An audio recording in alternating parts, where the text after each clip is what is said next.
Okay, I hope that we're live as people come and trickle in. I'll give it just a second to make sure that I am all set up here and that everybody can hear me. Wow, do I feel guilty that I just lost the internet? About 2 hours ago, I got up out of my sick bed and I watched the update. About 9 p.m.? It's now 11:08 p.m. and I was shocked and dismayed, and I'm still in a state of shock and awe about what we were told by CAL FIRE and others.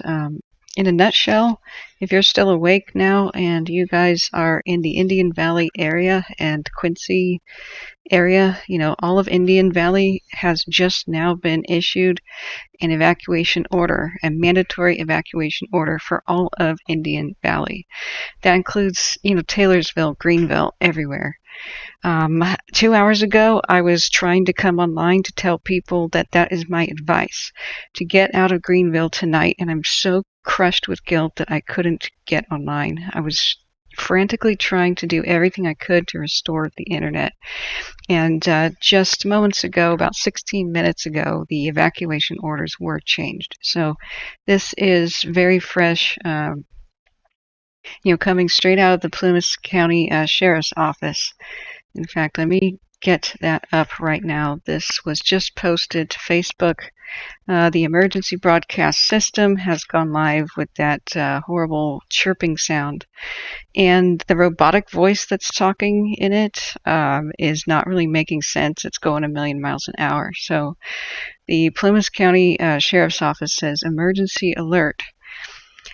This is an evacuation warning for the Genesee Valley and the remaining parts of Indian Valley. This includes the residents from Pecks Valley Rd East to North Arm and Diamond Mountain Road residents, southeast of Taylorsville up to Antelope Lake Rd. I'm going to flip back to the map right now, and you can now see that the evacuation area is much larger. What I was trying to say and struggling to say as I kept losing connection was, after I watched that update where CAL FIRE and the experts and the weather people were talking, there is nothing currently in place to stop the fire. It is just really not contained except down in that canyon that's over towards where it originated. So they have lost control. What they really couldn't say, but what they basically were saying is, we don't have control of the situation. Everybody be prepared to evacuate. And they were implying that people should wait for the evacuation order. I tried desperately to get online to say, guys, don't wait, because there were 500, 600 comments running in the video that where people were dying to ask questions. They were asking, which communities are at risk? Where do we go? Where do we evacuate? Which roads are open? And, is this community affected? Is this community safe? Should I stay here? Should I go? And they basically couldn't answer hardly any of these questions. There was mass confusion in the chat. People turned on the radio. This robotic voice was talking a million miles an hour. It was contradicting itself about which roads were closed, and everything just became a mass of chaos and confusion, with nobody really knowing which roads are open or closed. So right now, I can tell you, out of Quincy, you cannot go to the west. You cannot go west out of Quincy up 70, because there is a new fire called the Fly Fire, and we've got some ugly pictures to show you at that point. I am still deliriously tired and very, very sick. I was trying to sleep when this first came on, and bear with me here, but I'm now wide awake because it's a sense of real anxiety and downright a level of fear. Just because that was one of the most humbling, and just I'm speechless, after watching that update, that community update. They went on about how they're doing a good job, and they're throwing, personnel and aircraft and such at the situation, but the weather person was the most person who was straight up with people. They said there is no good news to tell you. It's getting hotter, it's getting drier. There's spot fires that they were unable to contain today. The one that was over by Twain, north of 70. A new fire has just erupted after less than 2 hours after that community meeting ended. We can now see it on the alert wildfire. This is the current view from Indian Ridge, and this is really damned ugly. I'm going to go back here with the time lapse here, and it's really not good. The view from Quincy is not good either. KCRA has some images, and individuals have that as well. I'm hoping other people might be on the night shift here and help me monitor that situation. Hello, I'm looking back at the thing. Nicole Parrish says, "Oh my God, that's awful. I was in the fire of paradise, the campfire. I'm so sorry, Nicole. And it was gridlock when escaping." Yeah, that's why I tried to go live, and I tried to say, guys, leave tonight, because you don't want to go to sleep on a fire you can't monitor. There's no radio to tune into right now. This region is too large for the first responders to go door to door. And so if you think about probability and inevitability, fires do not stop unless something is there to stop them. And so if you think about, is the weather there to stop the fire? Is personnel there to stop the fire? Is there anything else? Any other factor that would be in our favor that would stop the fire or slow it down? And the answer is no on all of those fronts. Plus, we don't even have good enough information from the people in charge and the agencies right now to even have a clear picture of what is going on. And I'm so sorry I could not go live. When this situation happens and there's nothing to monitor and you're dependent on being told door to door where to evacuate, or a reverse 911 system that may or may not activate, just like in Paradise where it did not, or your phone, which may or may not just suddenly lose power and or signal because a fire has chewed through telephone lines and or cell phone towers. You may not get an alert. It may not wake you up. This is when I advise people to not go to sleep with a fire this close to your doorstep. We have no idea how fast this fire is going to move. So the action of embers, is something that I'm going to replay this right here. The action of embers drifting is what they were just telling us in the community meeting is this big unknown factor. And they, right now, since this fire is big enough to create its own weather, we can't really trust just blanket wind forecasts for the general region. They said that Almanor West is going to be impacted heavily by smoke. And so a couple hours ago, I was trying to tell people, get to Chester while you can, and I kept getting thrown offline. I'm so sorry about that. The next time that happens, I am going to get in my car, grab a cell phone, and get to a McDonald's or someplace with internet and just tell you guys on a cell phone that this is a bad place to be. With this fire approaching, everybody in this region has to choose, where do I want to be for the next 2 weeks? You're not going to be in your home for the next 2 weeks. You may be told to evacuate, and there are very, very limited roads out of this region. So one by one, they will close until you're forced to stay at the nearest population center where you're at, like in Quincy or in Greenville or wherever people are being told to go to.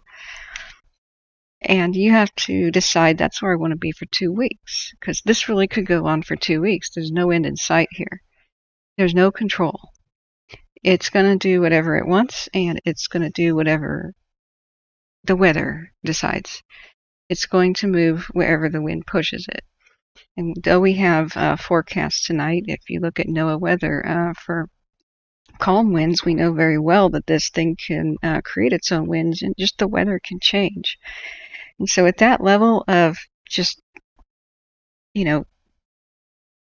with this level and all these factors going on of the unknown factor and really nothing to stop it, And with the authorities not giving us a clear picture of what's going on and just the general vulnerability of the area, having very few main evacuation routes, my advice was to go before everybody else does and to avoid the traffic jams. If you're in a vulnerable situation, like any location up here that has less than 3 main roads in 3 different directions, your A, B, and C evacuation routes, then you should just go. Especially if you only have one road out.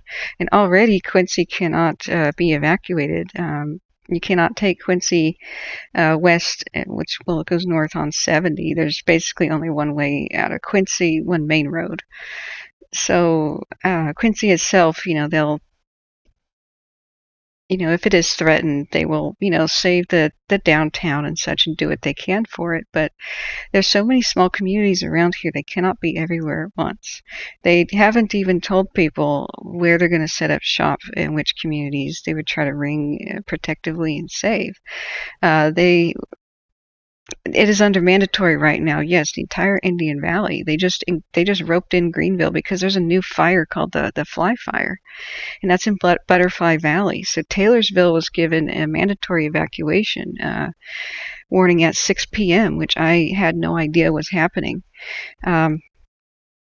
Because they were telling people that if you were in that area of the Butterfly Valley, you could either go north and get towards Chester or go south towards Quincy. Either, you had to choose, depending on where you were. They already went door to door and issued those evacuation orders to people. So everyone, presumably in that area right now, has already gone and chosen their way out, and or been pushed out by authorities. So just as I was typing up information, and please see the description of my channel for the links to the evacuation map I'm showing you now, and to the Facebook, Plumas County Sheriff's Office. They were so busy that they couldn't even update the Facebook page with it. And here I was just trying to research the fire, and I found out because other people on social media were posting things like this. They said, "I'm hearing this on the radio, and this is terrifying." Let's read. Falls on Valley west of Round Valley, Dixie Canyon south to Indian Falls, south of Indian Falls to Highway 7089 junction, mandatory evacuation. Yeah, that is the robot voice talking a million miles an hour, confusing the heck out of everybody because the emergency alert tone is on the radio. That is the worst sound that anybody in California and, well, America could ever hear. And so you turn it on looking for guidance, and here, if you're not looking at the screen, this is a person driving. This is what you hear. Mandatory evacuations are now in place due to the forward progression of the fire evacuation route for those south of the 7089 go east towards Quincy, those north of 7089 route northbound 89 to 147. Yeah, I can't understand what the hell that means either. So I can give you a translation, off of Plumas County Sheriff's Office. So, I also want to put aside here that Chester's evacuation center is full, but they're making room for new people. They're setting up shop at new places. But I think if you're in the Indian Valley area, your ability to get, if you're down by Taylorsville and such, and by Quincy, your ability to get to Chester may not be possible anymore. You may need to be going to, head to Blairsden, Portola, or perhaps even, excuse me, it's really late at night here, LaPorte. I don't know which roads are open because I am having just as many problems as everybody else trying to figure out which ones are open and which ones are not. This is the latest image from where is this camera? This is just south of Crescent Mills. This is looking at the new fire that's cut off Quincy from Highway 70. This is that this is the reason you can't go there. And I just plugged into Waze. Even though I'm not in California, I said that Quincy was my starting point, navigate me to Chester, and Waze told me to take this route that's completely blocked by fire right now. And it's we have a general evacuation area map, but there is no information here about road closures and what the heck is open and which isn't. So I will give you the latest information I've been able to get. Here is Plumas County Sheriff's Office, and this was 1 hour ago. It's having trouble refreshing. And so it says, due to the mandatory evacuation orders which have been issued today, here are the following evacuation warnings. So be on high alert. West Quincy from the top of Cemetery Hill, including Quincy Junction Road to Mount Hugh Road and everything west. Genesee Valley, southeast of Taylorsville, up the Antelope Lake Road and everything south to Brady's Camp. In north and eastern parts of Indian Valley. And we know this afternoon was full of information, and it was very fluid. There were many orders and warnings issued. Our small county is working the best we can. For perspective, we have 28 law enforcement agencies assisting us today with these orders and warnings. And so even that is a little bit old. As we know now, according to the map and everything else, all of Indian Valley is under evacuation, mandatory evacuation. So they're saying we're doing what we can do. The shelter at Chester is at max capacity. We have set up additional shelters, one in Tehama County at 19725 Ridge Road in Red Bluff. Yeah, Red Bluff. And for those in Quincy area, there's still a shelter at 59 Bell Lane, which is Springs of Hope Church. So if you're in Quincy, I'm not saying, oh, get out or anything like that. I'm saying that, Indian Valley is what is mandatory. Quincy, if you look at it, is under the warning, and there's a newer fire in the area. So look at this. This is the current information right now. So if you're at Taylorsville, and Butterfly Valley, over towards Canyon Dam, that whole area is completely red now with mandatory evacuations. So where do I live? Thanks for making these videos. I'm in the Pacific Northwest, trying to move back towards Butte County, but I can't afford housing. So I grew up in this area. We had our cabin up here. Admittedly, I have not been to Quincy in more than 10 years. We usually drove past it to get to Canyon Dam, but this is why I'm so invested and so distraught for this whole situation.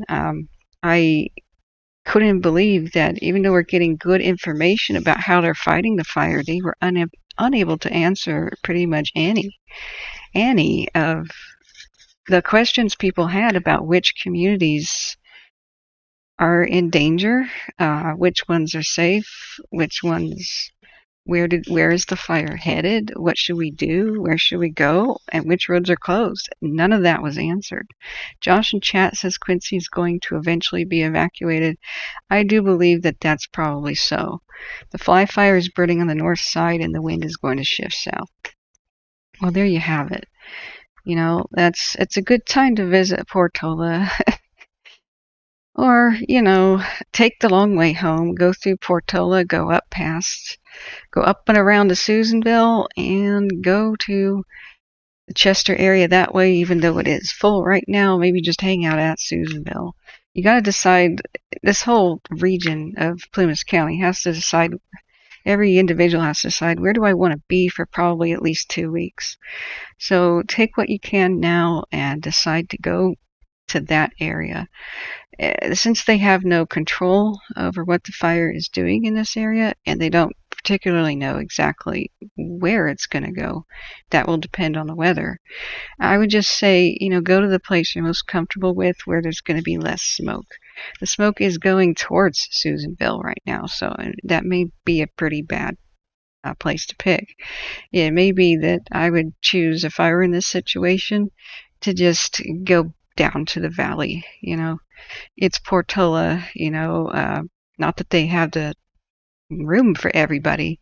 But, I'd probably be driving to Portola tonight and make my way back down to the valley. The fact that they're saying shelters at Red Bluff, okay, I'm sure they're going to set some stuff up in Butte County and maybe even Yuba City Fairgrounds or someplace like that, Gridley Fairgrounds. They'll probably be doing something.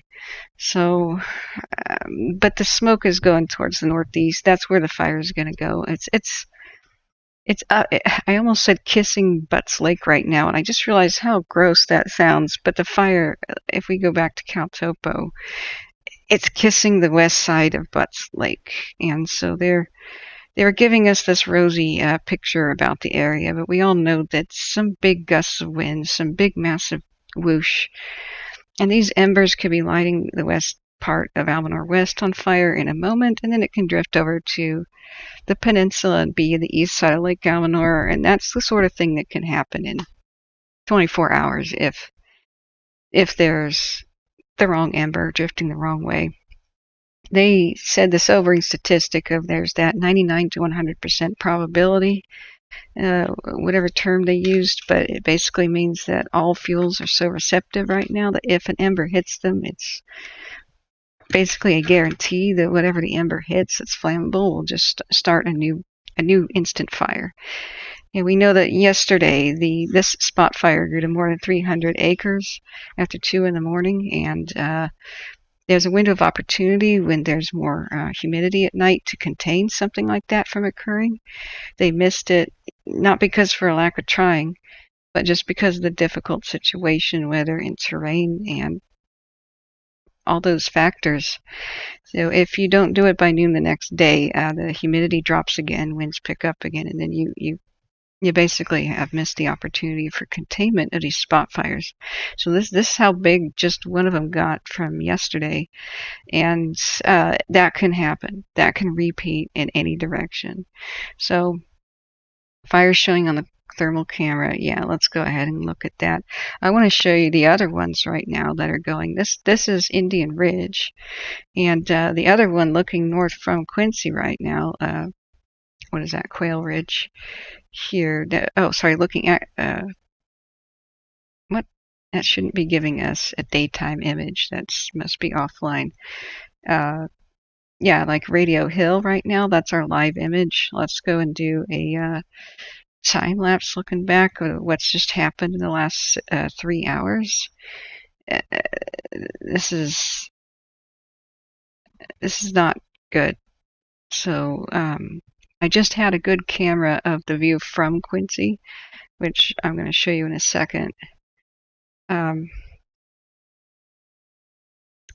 the scale of like this is bad to this is very, very bad to this is extremely bad to nightmare, this is straddling extremely bad right now. So let me show you the East Quincy cam right now. You can see Quincy and just updated. That's what's going on in the distance right now. So if you have relatives, I would go stay with them or somewhere else because being in the crowded mountain communities that are basically being ringed by the fires.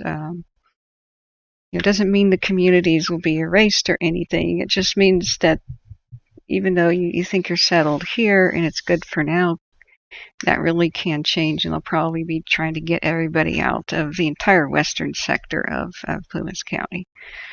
So I predicted that 3 hours ago, and it just happened, and I am so angry that I lost the internet right as I was trying to go live and say that. I'm in a state of dismay. I was just stunned by what they were saying, that there's just no good news to be had.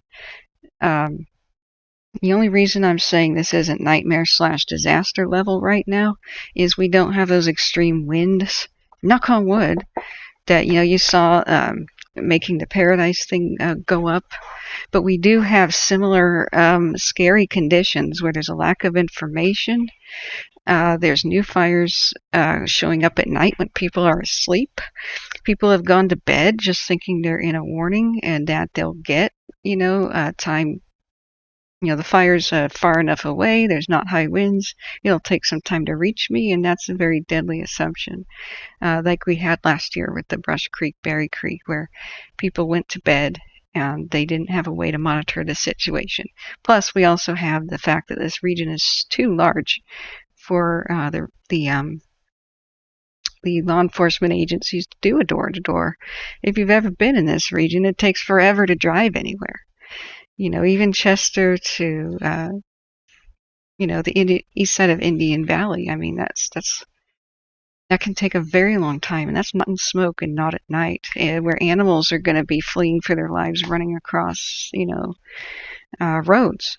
So we do have a journalist going into the area, and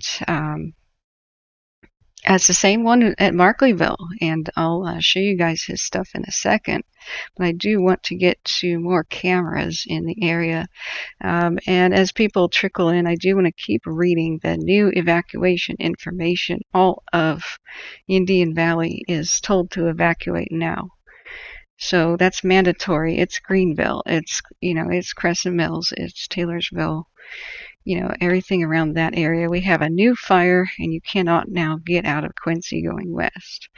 So this is not like an panic message. I'm not at all saying that this is getting horrible. I'm saying that the situation is dangerous, and my best advice to people whenever this happens is to leave before you're told, so that there isn't that crazy traffic jam, so you're not stuck in it. This is a rapidly evolving situation where, thank God there's not extreme winds or something going on right now, but we do have a new fire, and there's no reason to stay. There's no good news here that says everybody here should stay, that anybody really should. So that's why I would say, it may be the best option is to leave tonight if you're still awake and in the area. Because, don't wait until everybody else is jammed on the road. So I want to go back to where did it go? The emergency alert. This is the Plumas County Sheriff's Office with an evacuation warning for the Genesee Valley and remaining parts of Indian Valley. This includes residents from Pecks Valley Rd East to North Arm and Diamond Mountain Road residents southeast of Taylorsville up to Antelope Lake Rd. So this is the official map, and it keeps getting bigger. Dakota J says, which way is the wind pushing it now? In general, the winds are pretty light, but if we just click on it, I think it's basically just forecast to continue going to the northeast in general in a sort of inexorable march, but we can verify that now by clicking on the wind gauge. Bear in mind, it can make its own weather and pull wind into different directions. So right now, we're still seeing its general, pushing up towards the north. That's why I'm really thinking that this Almanor West, road here, this 89 getting to Chester is a window of opportunity to get to Chester that just may close at any time. They're not giving us road closure maps. I really desperately think we should have one. Hurricane Heather Evans says, leave early if you're close to the fires. Absolutely. That is the number one best way to survive and to come out with a good situation. Good situation, I mean, how comfortable are you going to be? When you get out early and get ahead of the traffic and decide where you want to go and all your options are available to you, that is the best situation. Josh says 89 is closed. Thank you, because I was just about trying to... there it is right in front of my face. I was just about trying to find out that information. This is the Plumas County Sheriff's Office with mandatory evacuation order for the residents of Taylorsville down Arlington Road to 89 due to a wildfire. You should leave the area immediately. They were saying please evacuate north towards Chester. And that's, if you were at Taylorsville, because you can't go south on 89. And I don't believe at this point that you can go to Genesee Valley. Let's look at CalTopo and see if we've got any sort of new information with the satellites. It's been updating pretty dang slowly, and frustratingly, we don't have the GOES satellite, which would give us most of the information. So, looking back at these images, this is live Radio Hill Camera 2. I'm going to refresh that one. It's just not great. This is looking north from the Quincy area to, towards Twain. And then if we look, you can even see Quincy here in the foreground, and you could see the three different flaming regions of western Plumas County. You got the new fire in front, and you got the two edges of the existing one. There's the spot fire, the one north of 70, I believe, and there's the main fire way over here to the west, on the west side. So it's just unreal. If only I'd been able to get on earlier. I'm sure that most people are going to get a knock on the door, and that's going to just be waking them out of bed right now. And they'll be like, wait, what? We just watched before we went to bed the community update, and none of this crap was going on. Yeah, that's how rapidly it changes. So let's look at the infrared. This thing is showing it. Josh is the man. He's got us covered. I am now operating on an extreme amount of lack of sleep. It was just as I was starting to go to bed that I bolted upright when I watched that, that community update. They were trying to stay upbeat about it, but basically it was like this. They were surgeons. You think of the firefighters as surgeons. They were basically explaining that they have many patients, which is all the towns and historic resources, the mines, the ghost towns, the history, the museums. They have all those things, and plus, the gems of nature in the region. They have all these things to protect, but they didn't explain which ones are a priority, which ones are they going to go try to protect. And people in the community were asking, well, which ones are safe? Which ones are the most at risk? When is the fire going to reach us? Where's the fire going? And there were no answers. So while the surgeons are doing a good job triaging patients and working very hard, oh wow, look at it. This is live. You could see the flames just sort of reaching into the sky. So, yeah, to answer our question of the other day, yes, they do make FLIR cameras for the landscape. So looking back at Josh, there has to be active fire right along 89 currently. Yes, there is. Yes, there is. West of, just west, and then as it curves north of Quincy. We can see it right now. It's just updated on CalTopo, how it's blocking the entire, way out. You can't get out on 89/70 west of Quincy anymore. That closed a while ago. And everybody's in a bit of a confusion. There were like 600 questions in that community meeting, and they said they would be answering them, and none of them really got answered. And as people were hearing the emergency alert tone,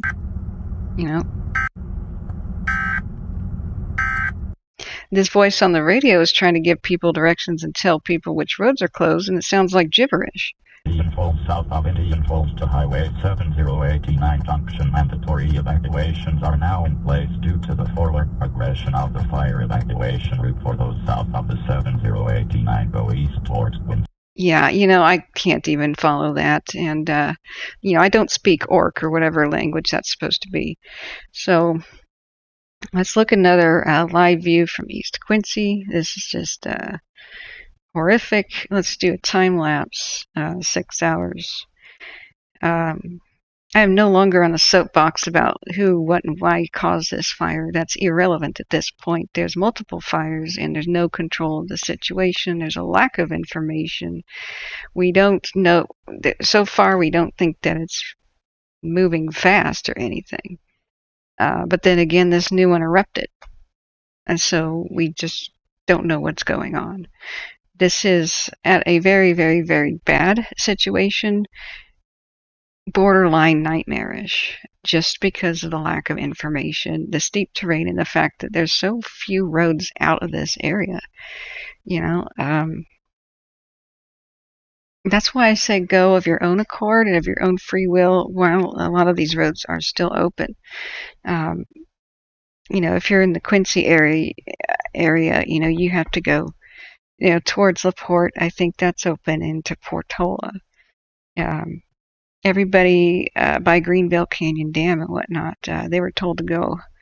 They were told to go 89 to Chester, but Chester is getting kind of full. You might want to proceed all the way to the new evacuation centers at Red Bluff. People are saying in the chat that they were going to try to take Antelope Road past Antelope Lake to get to Susanville. That's right in the middle of the smoke. I don't think I would head towards Susanville. I would definitely go towards, Portola instead.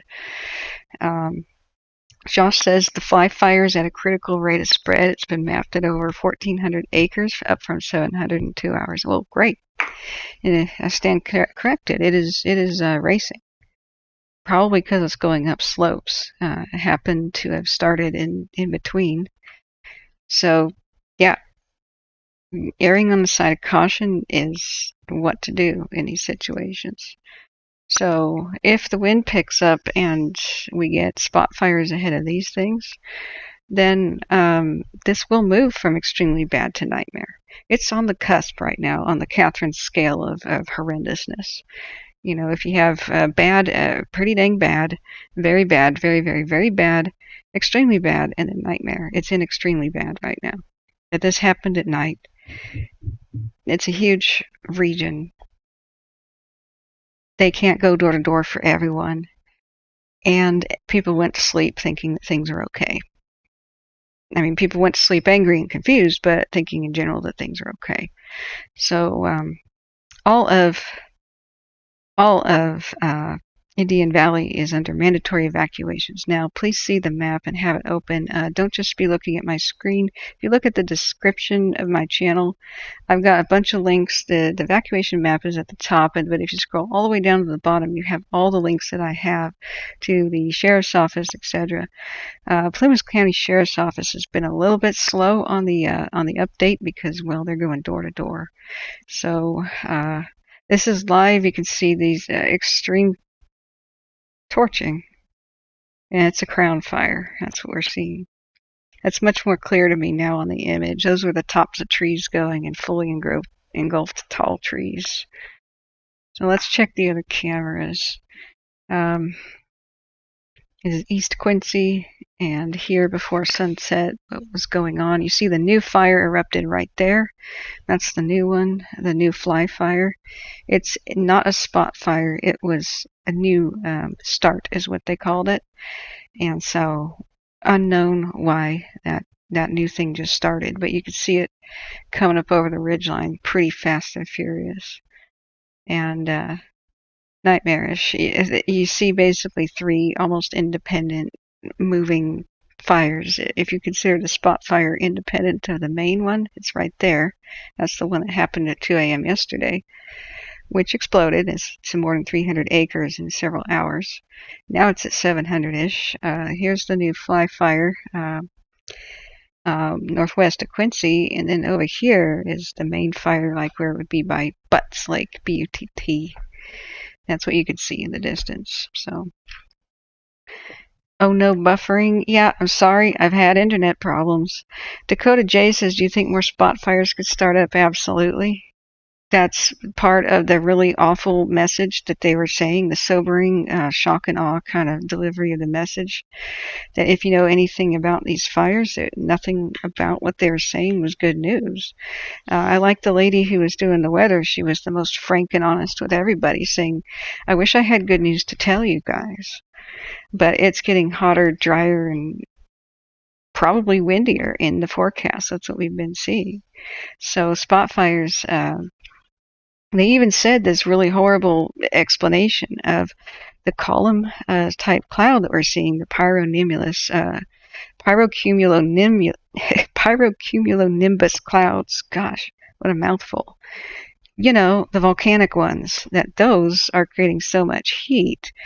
And with the humidity being so poor, I'm going to pause it right here, that as the embers float up high up into here, they're reaching really extreme heights in the atmosphere. They're staying lit, and they're being transported by the upper winds. So you can see down here at the valley, the winds aren't doing anything. That's why the column is rising up. But as soon as you reach this layer right here, this is where the line right here, where the wind is being pushed, where the wind is fiercer and pushing things. And that's they're explaining the embers can make it that high, and I didn't think that was possible. I thought embers could go from the tops of mountains and tops of trees, but to have them survive reaching heights like that and then fall out on the landscape is mind-blowing. It's because of the size of the branches and stuff that it can fling up into the air. And they could still be lit and still be on fire, especially the tamarack is where we saw those whirlwinds, but this definitely could be producing those. We're totally blind, as everybody is who studies fires, seeing into that smoke. We know that it definitely has the capacity to create its own weather, to create these whirlwinds / F1 tornadoes, sometimes fire nados, and that just sucks things right up into the air and fans it up. So, but we don't know what's happening. It's very rare that you can actually see these things. Usually after the fire passes, they can kind of study things and say, oh, we think this happened there. One day we'll have technology to see into that mess, but in general we don't. So Dakota J says, thank you. That's a really scary thought, though. Yeah, it is. My mouth was open the whole time with that community meeting. Like, oh, here I thought that the major spotting that we had to worry about really depended upon high winds, and that's not the case at all. This has reached monster proportions. It's now officially a monster fire. Deja vu, just like the Paradise one / Campfire, which was what it was called, the Bear Complex. This is a stone's throw away from Nightmare. The only thing we need here for Nightmare would be, like a super windstorm to roll in through the area. So knock on wood, that wouldn't happen. But, this is the situation. So I am in a state of agitation because like I said, it's a shock and awe thing. So let's look at the view from Lake Topaz. Thank you. I do have more things to show you guys. I just want to keep explaining that as people come in. I got to keep repeating myself that it's all of Indian Valley is under mandatory evacuations. There's Greenville underneath there, Taylorsville, Crescent Mills. Genesee is under warnings, but basically just consider that the Genesee Valley, you should go. This is going to expand. The red is going to expand. I do foresee somewhat in the future, as the winds in general are pushing towards the northeast still. I do expect that there will be mandatory in a 360-degree ring around Plumas, around Lake Almanor. Just because there's nothing particularly stopping it. Who knows whether or not they tell people to get out of Chester or evacuate it. Right now, people are converging upon it because people are told to go there. It's kind of full. They've got a new place at Red Bluff for people to go. But, this is, we just got a new incident feed 40 minutes ago. The Neil started. Oh, God, the Neil fire started at 2 this afternoon below the Paradise town limits. Wow. This is good news all around today. They said coordination between air and ground units allowed firefighters to stop the forward spread before it could damage any structures. Excellent job, guys. I'm not sure why that was just updated 41 minutes ago, ahead of what this was playing out here. So I do have other images to show you and other things to read. So this is also the update. Link is in the description. This is the Plumas County website. As of 6 p.m., due to the spot fire, additional mandatory evacuation orders have been issued for Taylorsville, Chandler Road West to Oakland Camp, Ketty, Old Highway West, and Roundhouse.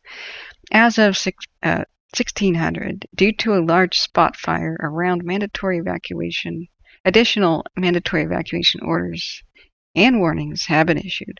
Personnel are currently in the area conducting in-person notifications, which is the door-to-door. Evacuate either northbound to Highway 147, to County Road A15, to Highway 36, and west to Chester or shelter. For shelter. I'm sorry. So they're saying go to west to Chester or go southbound via 89 and 70 to Quincy, which is no longer an option. We know that the new fire is in the way. So that was when people were talking about the spot fire, but the fly fire is now in the way. So I don't think going to Quincy is the viable option right now. If you are in Indian Valley, it's go north out of there. But if you're in Indian Valley, people are probably knocking on your door telling you what to do anyway.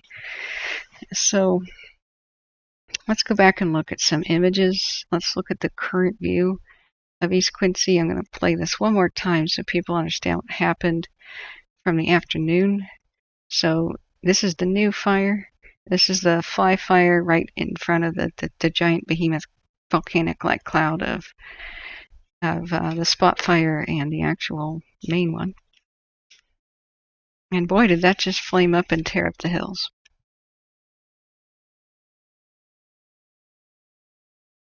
Just an ugly sight here.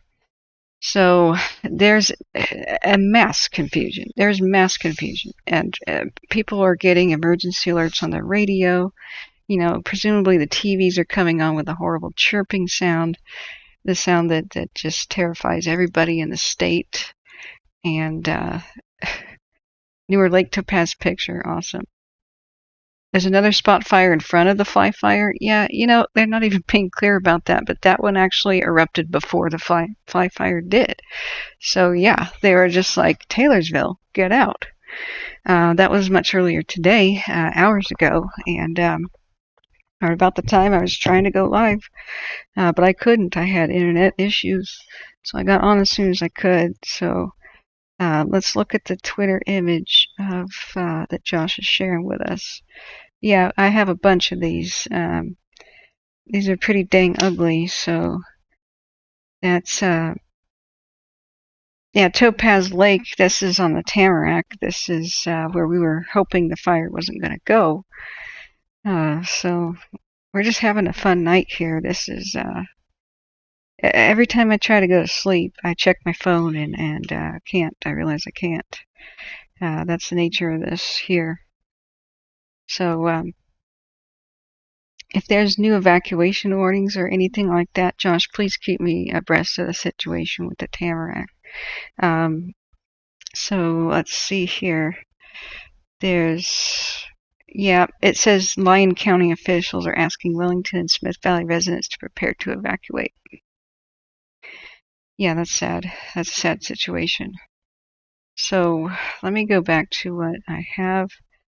This is, whoa, yeah, we're back to the FLIR here, and it's a little disorienting with the way it pivots around and such. But here's what it sounded like earlier when people are trying to figure out where to go.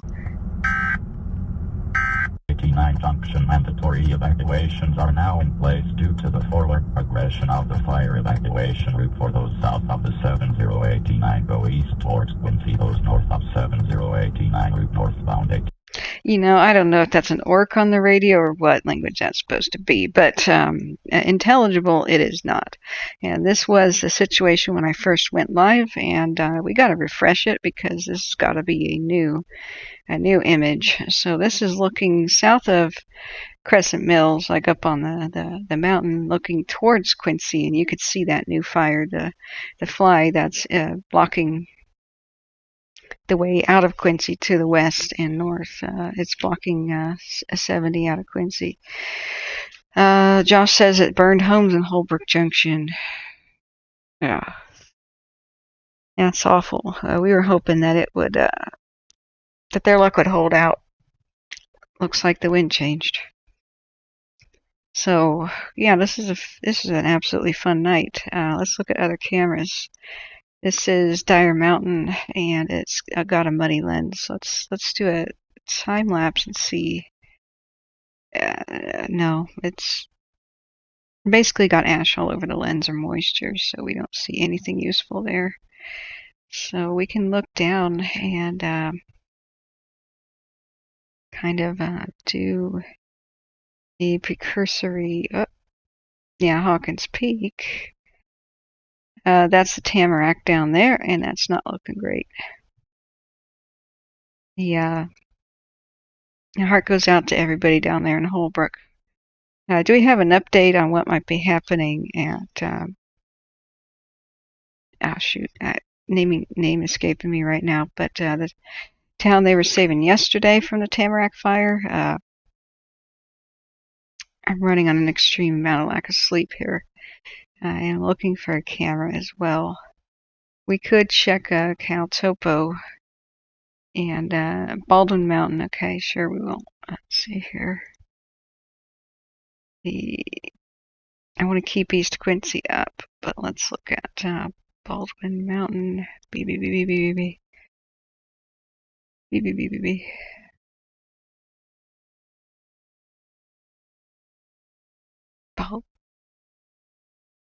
Yeah, not El Dorado's really. Yeah, I'm just going to click on what you provide. Oh, Bald Mountain. I misread Baldwin. Oh, yeah. So that's the Tamarack headed towards Holbrook. And we have ugly images coming out of there, of the fire. So heart goes out to everybody there. We were just looking at that. And, yep, that's got to be the fire. But it's just so disorienting the way it's swiveling around. This is...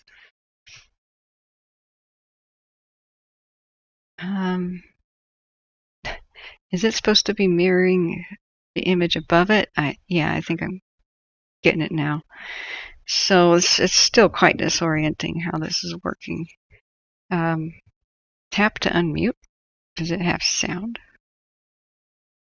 I do not hear anything. Okay.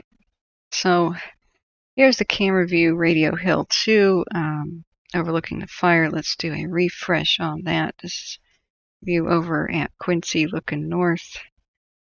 Quincy is kind of off to the right in the trees, but that's the valley there. And let's just see what's happened in the last 3 hours. Ugly. Yeah, that raced up the hillside and it's traveling in the general direction of north by northeast, just like the winds are going right now. So that's got to be a scary sight to see out of your window if you live in the area. Josh says this shows the angles of the thermal camera. Okay. Oh, perfect. Okay. Clicking the link, bear with me. Just awful. It's loading and taking its time to load.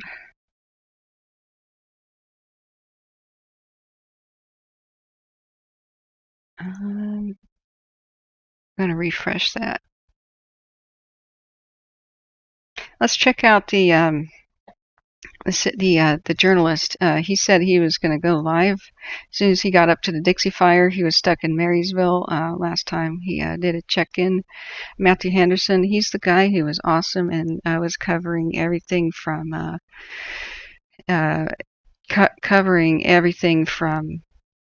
the Markleyville situation when we were on pins and needles there. So he said 1 hour ago he's headed to the Dixie fire. That's going to, from Marysville, that's going to take a while. Could take 2.5 hours, just depending on the situation. Who knows what the road conditions are like, how many lanes are open, and if they stop him along the way and say, there's been a rock fall or something, please wait. So we'll continue to refresh to see if he's going live. I should get some sort of an update when he does. So I'm trying to juggle the notifications I'm getting. 2 hours ago, we've got a cow fire. Let me look back at chat here. The SAR topo is unresponsive, the link you gave me. So I'm still looking at chat here. If you just tuned in, all of Indian Valley is now being evacuated. There's a new fire just north of Quincy blocking the road between Quincy and, Greenville, so you can no longer take 70/89, to Quincy. You can no longer leave Quincy by the west/north way. You have to go like you're going to go to Portola or Blairsden. So Josh has a link to the Tamarack fire burning into Holbrook earlier today. I imagine that's going to be sad. Here we go. So we're trying to cover both of the fires here again too, because there's developments on both. So this is looking at the Tamarack in Holbrook, Nevada. And we know homes have been burned. That's what Josh has been saying. We hoped that they were going to get lucky. Looks like the wind has changed. So my advice to anybody who's in West Plumas County, consider leaving, because it's just a matter of time before the whole area is probably going to get mandatory evacuation notices. We can read between the lines. Just why are they setting up evacuation centers in Red Bluff? Well, to help funnel people towards Red Bluff. I mean, at Chester, they're full and they're trying to accommodate people. They said you can still go to Chester, but it's full, and that's going to be uncomfortable to be up there in the smoke. So I would just advise people to kind of make your way out of there, because once you get stuck into a community like that where the ways out are kind of blocked, you'll be safe in an evacuation center, but stuck there with absolutely nothing to do up there in the smoke. And it's just good to have your options open and get out of it. It's really deadly. It's bad for your heart, asthma, and everything. I can't tell you how bad it is to be in the smoke. My health just crashed when I was trying to help evacuate my family from the Beachy Creek fire, and I wasn't even in it very long as far as heavy lifting was concerned. So that's the Tamarack fire right there at Bald Mountain. Let's go back to Quincy. Here's Quincy in the foreground. We're going to refresh for the current image. And it's still, it's just ugly. There's nothing else to say. Let's go to the Radio Hill image. Also ugly. And Quail Ridge. Let's do a Quail Ridge time lapse. What's happened in the last 12 hours at Quail Ridge? A lot. A lot has happened. We go from looking like this to a nightmare in the last 12 hours. I am in a state of shock and just trembling for everything. All the communities, everybody's cabins, the historic resources, the Indian graveyards that they're trying to protect, the community graveyards, the communities themselves, the museums, the homes, the mines, the history. I'm too shocked to be angry about the situation, which tells you something. So Dakota J says my power just came on. Thank God. Well, good. I'm glad. Dakota J, whereabouts in general are you located? And welcome to the stream, by the way. Bugs says, Bugs, hi. Welcome everybody who's come in. Heatherland, thank you for all you do. Makes me sad when western states are like this and the droughts. Yeah. So boom, you saw the whoosh up right there from the Quail Ridge camera of that new fire. So I'm going to take it back to about here. And yeah, this is about the time, the 1800 hours, when they started issuing those door-to-door, like, boom, there's a new fire. Let's watch it explode. So we're at 19 and a half hours here. It's about 8 o'clock here. And you can see that smoke. It's that tree is blocking it. And as infrared comes in, you can see it now. Yeah, that stupid tree. I don't understand why they. Yeah, camera pans. I don't understand why they put the fire monitoring cams behind trees and behind ridges. It's not good. So that was the start of the fly fire, which is independent, completely independent, with a new fire start. It's not a spot fire. There's two things happening. There's a spot fire that was new, where they immediately said Taylorsville, everybody out, and then there's this one too, the fly fire. So there's a great alphabet soup of, let's just call it a complex. They're going to merge anyway. Um, It's probably what they're going to be calling it pretty soon. So if you're just tuning in, there's new mandatory evacuations for all of Indian Valley. Genesee Valley is on alert. That's probably going to go to mandatory evacuations. Butterfly Valley, everybody has to get out. You can no longer leave Quincy going west/north. You only can go out east. And I just advise everybody in western Plumas County, just consider leaving it. It's before the traffic jams and everything, because being up there in the smoke, and it's going to be just as hot as the valley, it's going to be a miserable time. If you do have places to go, relatives to stay with, I would just make your way down there to them. If you're going to go to Susanville or something, you're just going to be right in the path of that smoke. And this is a rapidly developing situation with a explosive fire growth with this new one. Here's the Hawkins Peak. Oh, sorry, that is Tamarack. I keep meaning to keep these separate. Let's take a look at another cam. Yeah, that was Quail Ridge 2. Let's keep checking Indian Ridge. This is the live image of the situation. Northwest of Quincy and, of course, southwest of, almost due south of Greenville. This new fire, the fly fire. See, you just saw it update. Let's do a 3-hour time lapse on it. So over the last 3 hours, this is what's been occurring. And this whole area is just going to fill up with smoke. It's going to be awful. And leave now is my best advice. While roads and air is still kind of clear, this is going to look like, how people drive through volcanic ash, where day turns into night at noon. That's the kind of situation with visibility we're going to be facing here, because there's not very strong winds forecast to blow it away. We can even do an older time lapse, and you can see how most of the smoke just kind of has been hugging the ground until it gets to a pretty high altitude. So these valleys are filling with it like bowls. Just look at that impenetrable mess. Impenetrable. Oh God, I'm that tired.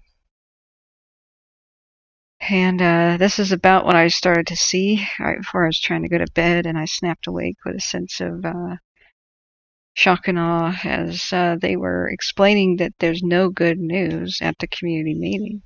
And no questions, the 600 plus questions that the irritated, outraged, and fearful locals were asking, that pretty much none of them got answered.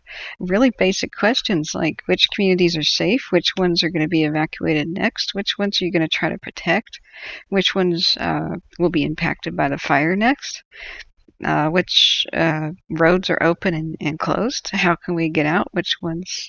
None of these questions were answered. And the person who was speaking with the most straight talk was the weather lady, and she's like, I'm sorry, I don't have any good news for you. She explained that Almanor West was going to be impacted just by massive amounts of smoke. In fact, let's look at the Butte Lake cam. It's now facing north for some reason. And this is one I didn't explore. What is that? I think that's probably crews working. I hope to God that's crews working. Those lights. Let's do a time lapse of 12-hour of the Butts, as in double T, lake cam. It's currently pointing north, but get it? But now it's, I think this is a south view and it's going to pivot. Yeah, no, it hasn't pivoted. You know what? I do believe it's looking north. I'm sorry. Maybe it stays that way. Why is there a fire to the north of it?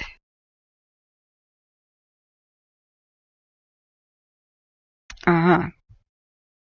So does anybody know which way this is facing? I'm discombobulated, I'm sorry. Yeah, look at those pinks and those purples from the aerosol pollution. It's all very, very bad for your lungs.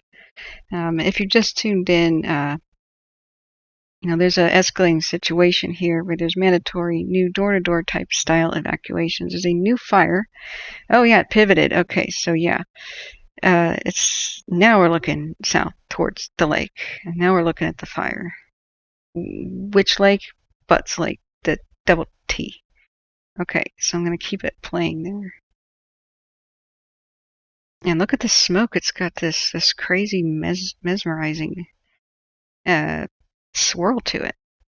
Look at the winds shifting. That's what bothers me is the winds shifting. And so we know that the winds are generally blowing to the north, and the fire generally would be going to the north. Did you see that swirl? About how it just flared up there? And we had this breathing, this sucking motion, almost like a backdraft of a structure fire. It's pulling in winds from other areas because so much of the wind is getting superheated. So much of the air is superheated and it's blasting it up to the sky that draws in wind almost like a vacuum from other sections of ravines, creeks, and valleys. Yeah, so we don't know what it's going to do in general. So looking, it's facing north at 358 degrees. Yeah, okay. Yeah, Dakota J, people say fire creates its own winter. Yeah, it's absolutely been proven.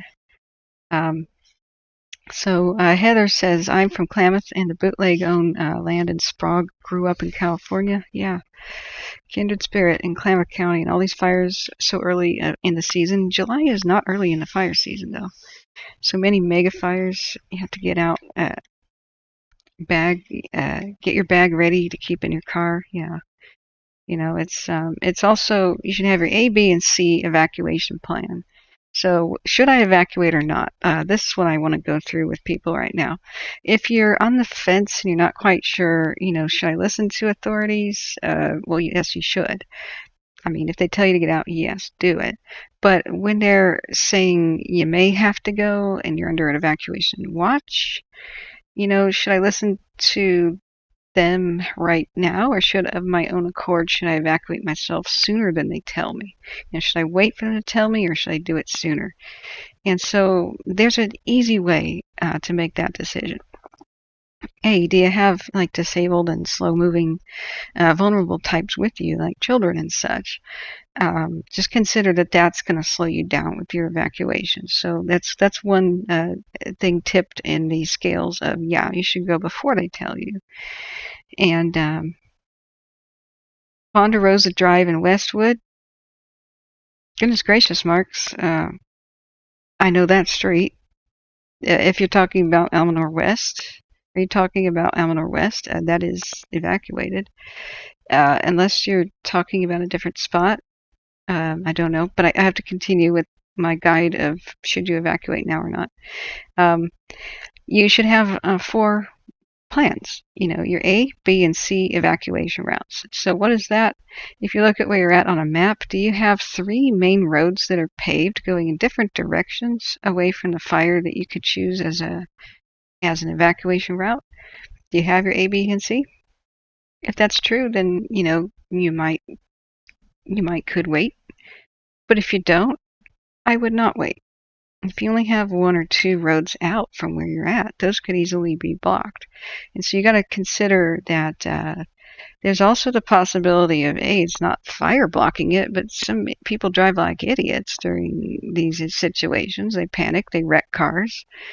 There could be an ordinary car accident blocking one and the fire blocking another. So that would leave you with only one way out. or 0. So say you only have one way out, you're on a dead-end road anyway. So that would be yes, elevate yourself to the next higher up level of evacuations if you only have one way out, if you're on a dead-end street, if you're at the top of a hill and you're on a gravel road situation where you have to go down and wind yourself down to a highway, that means you're super vulnerable and you should go whenever there's just the watch. Whenever they're just saying you might. And even if they're not saying that, we need to learn the lessons from the Bear Fire and the Paradise Fire, and in the Beachy Creek in Oregon. Don't assume that it's going to be orderly, like the fire will be in a situation in the area, and then there will be a watch, and then you'll be told, and then it will be a go now, right? Well, it oftentimes doesn't work like that. Sometimes you're just chilling, and there's all of a sudden a knock on your door. It says go now. So don't expect that it's going to be like a progression like that. Things can change at any moment, and it's especially dangerous at night. If I was on a one-lane road, a dead-end road, and I had no way to monitor the fire at night, like nobody watching the radio and kind of staying awake in my household while I slept, monitoring the situation, I would not go to sleep. I'd just get in my car and go somewhere and go to sleep somewhere that's definitely safe. This is what causes a lot of fatalities is people going to sleep and the fire creeping up on them, and they don't wake up until their roof is on fire. So the next thing you should consider is I said there's a D plan, right? Your A, B, C, and your D plan. Your D plan is shelter in place in a safe space. That's not going to be your home, usually. Your home is probably not the safest place. What I'm talking about is nearby to you, maybe even within walking distance. Check out, just search your memory banks. Are there any baseball diamonds, golf courses, big parking lots for big box stores, big parking lots for high schools, pools, ponds, and underground, especially culverts. Anywhere that there is a creek that goes under a road, there's probably a bridge or a culvert. Those are excellent places to shelter. And if you are, say, driving, and you can't guarantee, if you don't know that the road ahead of you is open and you can see flames in the distance, it's a way better idea to ride out the fire in a safer spot than try to keep going down the road. Don't do that thing where people drive at a high rate of speed through flames. That really is the worst idea. You should never drive through a fire unless there's no other option. Realize that evacuating by car is a window of opportunity that closes, and once you've missed it, like you can see flames in the distance, don't panic. You go to your D plan. Your shelter in a safe space. Yes, shelter in place in a safe space. That's what people did in Paradise. They wrote it out in these big parking lots like the Ace Hardware store. People got in the swimming pools of their neighbors. People got in the culverts underneath the street. People got under bridges. People hung out in the reservoirs. People got out in ponds. But most people were actually in parking lots just riding out that inferno. If you could take a wool blanket with you, your cell phone, flashlights, batteries, a book, drive your car to some place like an empty dirt field. Just look above you, make sure no vegetation like tall trees can't lean over and fall on you, and just ride it out in a place like a parking lot. That's a much better option than, driving through flames. And consider lowering the air pressure in your tires. Take 10 pounds out of it or whatever is good. Never ever let your tires get below 25 pounds or something. That's basically flat. But if you're having I'm just making up numbers. If you're whatever your vehicle is, take it 10 pounds underneath what is generally considered full, because if you drive over hot pavement, the air in your tires is going to expand and pop them. So that's just a good thing to have pre-done. And don't panic. There's no reason to. Once you have an actual plan and you you know what to do, just go ahead and execute it. The best plan of all is leave before you're told. So you can have all the time in the world, and you're out of that traffic, and you're out of that, that big gaggle of people that'll be running around like a headless chicken. You're out of that traffic situation. Now, going back to the chat, if anybody has any questions, do ask. And if you're saying Westwood, oh, you mean Westwood, the community? I'm sorry, I misread that. Let's take a look. Isn't that on the lake?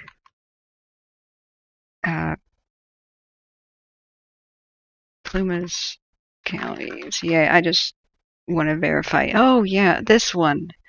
I'm sorry. I thought you meant Westwood, like the Westwood Road here in Almanor West. Oh, no.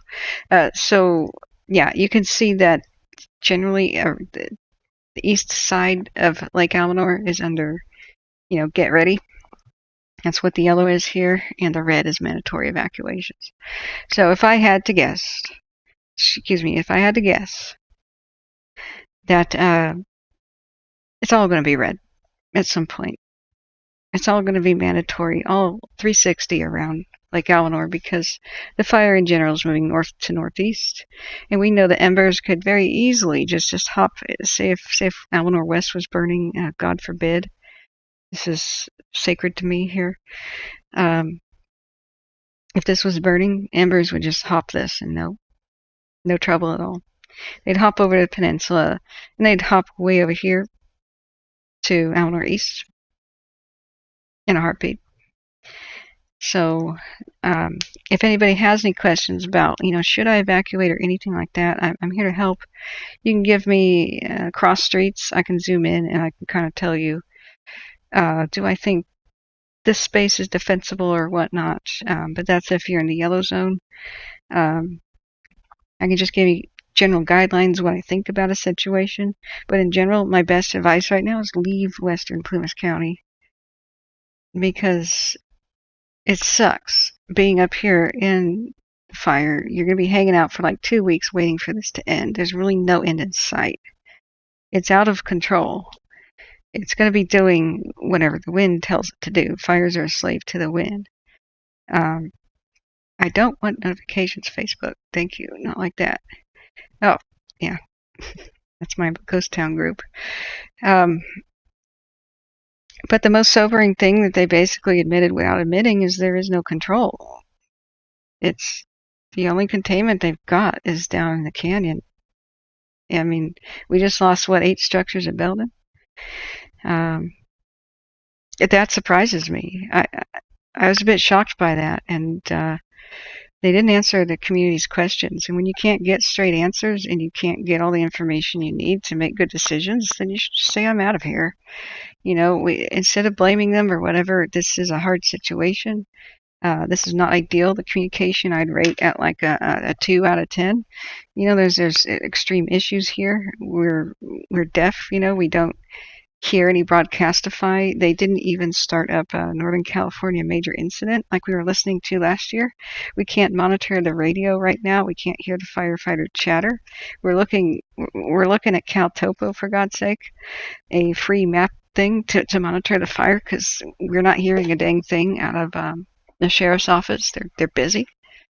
I mean, they're busy, going door to door and rescuing people. But holy mackerel. So far, this is the best way to monitor the situation, is a bunch of webcams. Let's look at what it's currently doing. This is the Butte Lake Cam BUTT. And looking down here, I can barely read that. I'm on a second monitor here. I want to get eyes from here and see if we can see something. No, Dyer Mountain is still down. So let's look at the cam from Indian Ridge. This is the one that keeps mesmerizing me. Let's see what happened in the last 12 hours and how things just kind of went out of control. When I started looking at this, I realized I couldn't go to bed. Josh says, yeah, Dakota J says, so all the red is... No. The red is not where the fire is. The red is mandatory evacuations. I have been showing you guys the Butte/Plumas County evacuation map. That's the link in the chat. I'll show you on CalTopo what's red and how to read the CalTopo in a second. So look at this. We got independent fires here. That's at that point in time we had the start of the there was a new spot fire, and then soon after that the new fly fire. Yeah, sorry, that was past 6 p.m. So that's the new fly fire right in the foreground, which has cut off Quincy from the Feather River Canyon. You can still leave Quincy from the east, and I'd say just do it. It's better to hang out in a valley that's relatively smoke-free, knock on wood. So this is, as we end here, this is current. That is now, right now, looking south from Indian Ridge towards Quincy, and it's a front row view of the new fire. So, yeah, this one, Butte and Plumas evacuations. Then we switch to CalTopo. This is our satellite data right here, and I can teach you guys how to use it. So, what better time than now, eh? So what you do is you go to caltopo.com. I'm going to walk you through it start to finish. So it's CalTopo, and it'll say Start Mapping, and I've already clicked that button. All you got to do is, in fact, you don't even have to zoom in at all. Just show the Western United States. Go to the right side here, scroll down, and hit Fire Activity button, and you could see the disaster from this far zoomed out. You just click on the largest fire in California, and you'll be right here. So zoom in on the area. So now we've got Lake Gallinor, and we're looking at the ugly version of the map. That's its default right here. So we're working here on the right side. The first thing you do is you hit up here your base layer of your map. So I just typically hit TF Outdoors for that base layer. And then there's a little button that says Stack a Base Layer. So you hit that, and the next thing you're going to want is Relief Shading, Shaded Relief. And boom, now you can understand the difficulty of the terrain we're dealing with, and you get this sobering image of, oh God, how are they supposed to get a handle on this? They are working in very, very rugged, high altitude, untamed, hardly developed wilderness in this part of the country here. This is nightmare conditions that they're working in, nightmare terrain. So, shaded relief, there's a slider button. So you'll find your sweet spot depending on what you want to look at. But this will help you figure out what the fire is doing. If you didn't have shaded relief and say you hit Forest Service as your base layer, this looks like a pancake. This tells you nothing. And so, but your shaded relief, it's going to save you, and you go, oh, I see. So Caribou is in this canyon, okay. And by the way, Caribou is not a town, it's a power station. It was once a town. It's been demolished pretty much. It was a gold rush ghost town. You can see how it's in danger. Everything's in danger, honestly. So I don't like Forest Service as a base layer. I like TF Outdoors. It's just your sweet spot in between showing you terrain and big roads. So we've stacked our first base layer shaded relief. The next one you put on here, I like to go to an alternative look at the map, especially if you're going to be looking at moving around by car. OpenStreetMap is your man, because it labels the roads so neatly like that. So like you can zoom in and see that's Paxton, that's Feather River Highway. It says CA 89 here, CA 70, and you've got this dotted thing that's showing tunnels, which is the rail line, and it's all very nice. Oh God, poor Kitty. Rip Kitty. I hope they can save it. Anyway, once again, if you need your 3D stuff, you'll have to back off the 100% for your OpenStreetMap, like so, and you'll have to enhance the shaded relief to make this show you what the heck's going on with terrain. And there will always be a sweet spot between what you can see. So, looking back at the chat, Silent Warrior says it's not even August yet. We've had this many fires out of control. Hey, Silent Warrior, there's no such thing as a fire season for California. It's year-round. That's what they want the public to know. And there's fire seasons in other states, but California has got so much going on in all different seasons because of its unique geography, like the Santa Ana winds come in winter. It's always fire season. And July is midsummer. That's well into fire season. I mean, it technically begins in May, like what people think of as the summer part of the fire season. It's not unheard of to have 95-degree weather in May and fires breaking out. But, sorry, I didn't mean to sound like I'm shouting at you or something. I've got a sore throat and I'm under intense thirst. In fact, that's what I'm going to go do. I'm going to go get some hydration and come back and teach you guys the map. So stay with me. I'll be right back. I'm going to take a 2-minute.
All right, friends, I'm back, and we will continue with teaching you guys how to monitor fires on your own when I'm not around. Everybody can learn this.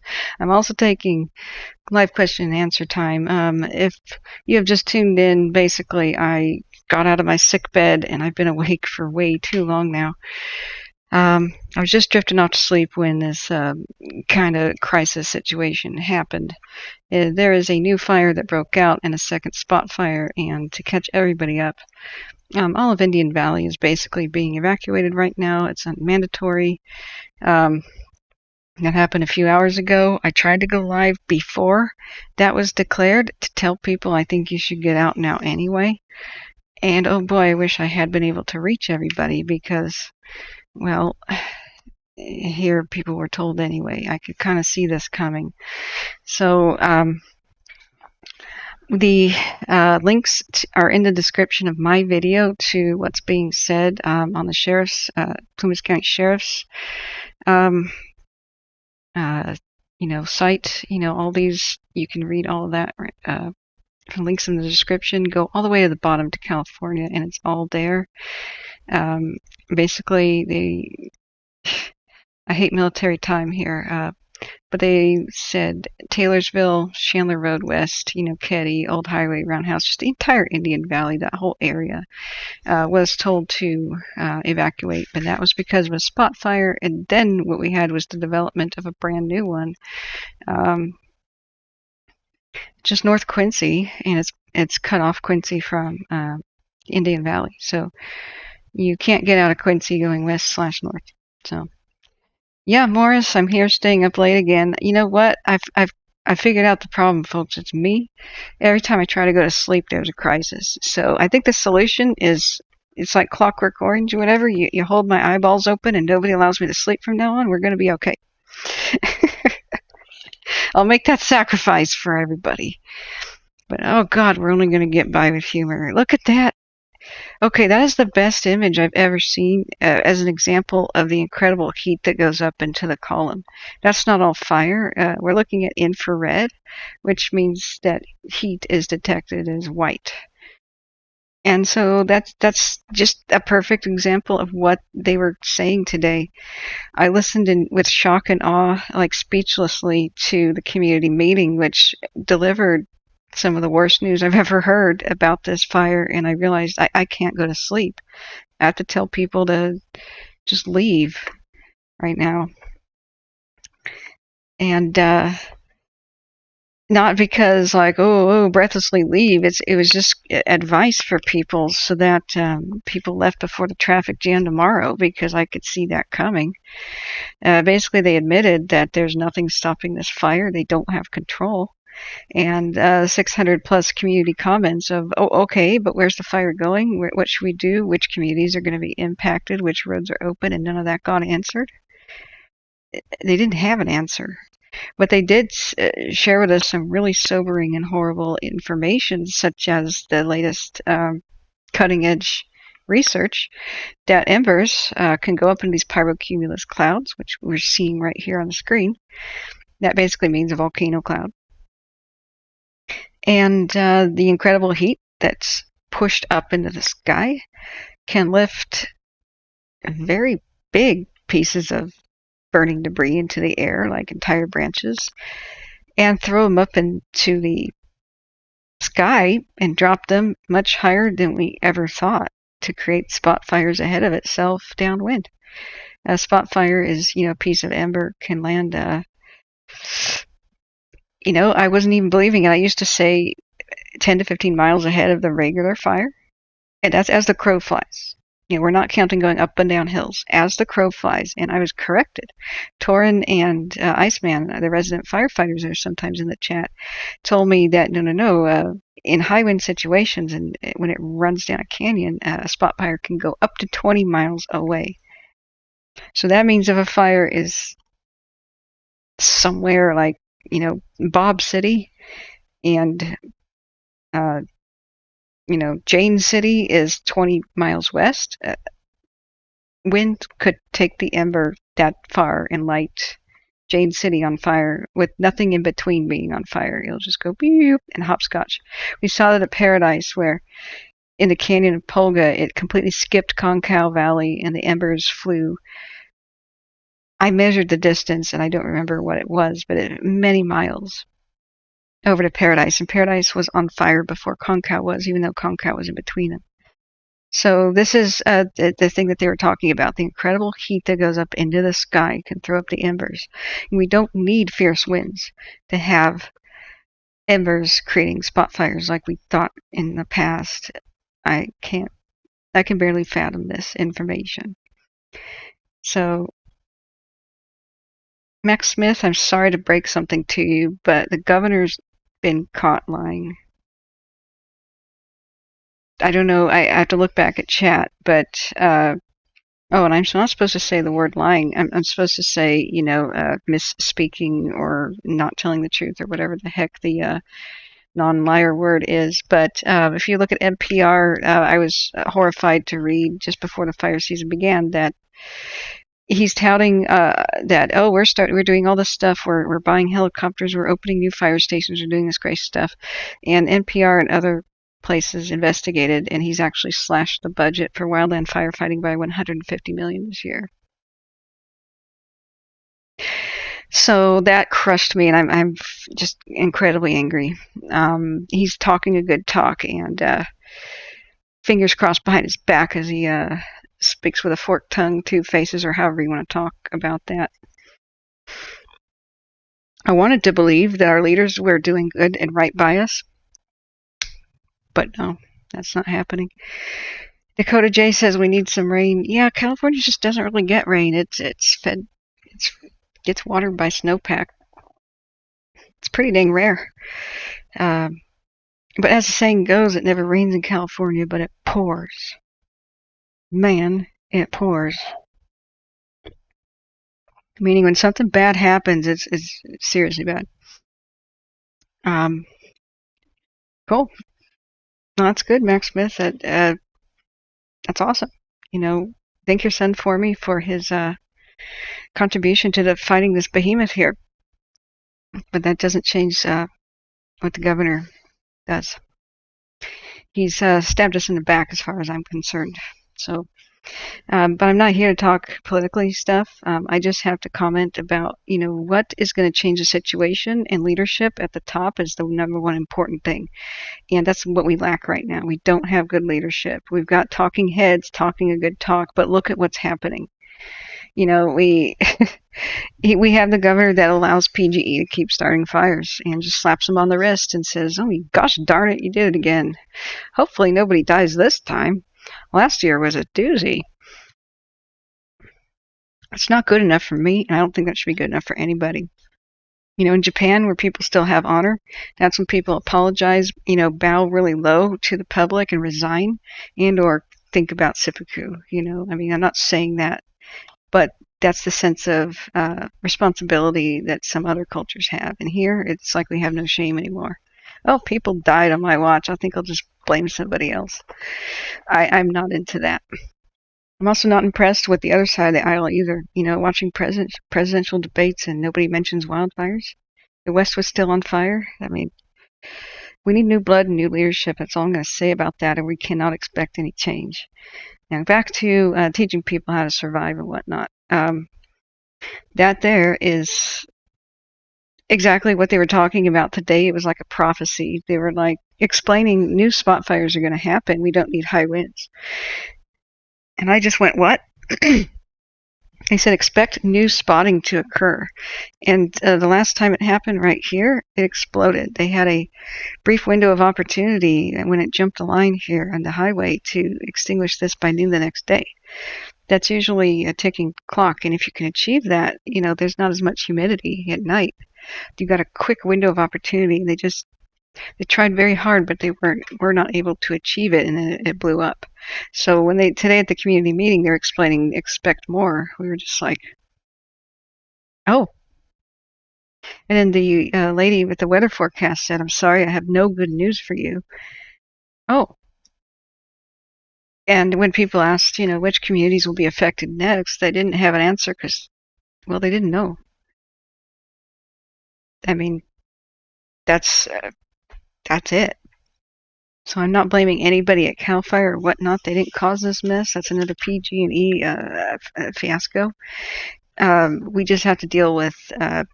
That's basically what they said. It's out of control, so we don't know, and we have bad weather coming in. We still have difficult terrain working. And after they adjourned that, we had this brand new fire. So what I want to do now is, of course, this is open question and answer time right now. And I'll be taking any questions that you need, and help is on the way. God bless the Aussies coming to help the situation. They're up there coming to Oregon, and Napa, I believe, was either coming to the Tamarack or this one. So, like you said, there's mutual aid and stuff. But all the King's horses and all the King's men, you can put as much personnel on this as you want. But if you can't access a fire, you can't access it. At the top of these ridges and peaks, that's all aerial stuff. And looking at the incredible amount of smoke and haze, and the fact that we're not going to be getting a lot of air clearance. I mean, look at this. I don't know what the aircraft is going to do tomorrow. If they're going to be able to do anything. I mean, because no heavy winds are forecast, expect this haze to cling in and fill the valleys like a bowl, and they can't fly where they're blind. It's too dangerous. It's always It's always so dangerous to be flying a fire at all because you have so much other aircraft in the area. You could run into terrain. If you suddenly dropped altitude, there's not enough time to pull up. It's already massively difficult without a fire present, and then you have the massive updrafts. They shouldn't take any unnecessary risks, and they don't, and it's absolutely understandable. So basically the community meeting just left me in a sense of, oh God, this is not good. So I was in the middle, before I took a bathroom break, of explaining how you guys can track fires when there's no information like there is right now. How you can go ahead and find... so sorry, I'm just going to mute and totally clear my throat. Hang on.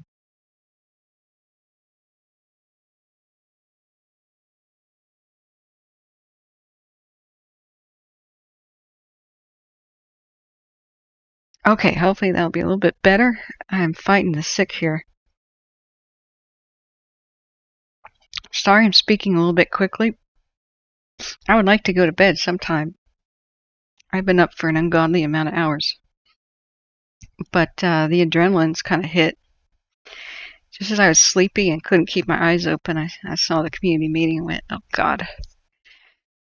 So, what we have as the base layers is TF Outdoors. Then we added our first, we stacked a base layer with the button, shaded relief. And sliding that around, we can now see terrain even if we put a perfectly flat map as our base layer or a different layer. Like OpenStreetMap. This one will show you the roads. And then you can take your shaded relief and kind of see, whoops, you can't be at 100%, back it off to 90 or so.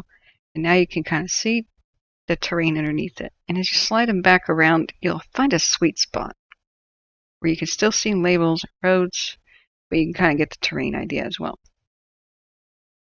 But what I really like is to just start with TF Outdoors, so you already have a little bit of that. If you start with OpenStreetMap, it's just completely flat and hard to tell what the heck's going on. So, we have Fire Activity button clicked. Activity is the current stuff. You'll have not extinct, but contained fires on the map if you zoom out. But in general, it does go away, several days after the containment. Maybe it'll stick around for a week or something like that. But they drop off. And to see them again, you'd have to hit Fire History. Isn't that an ugly sight? So what are we actually looking at when we have Fire Activity on?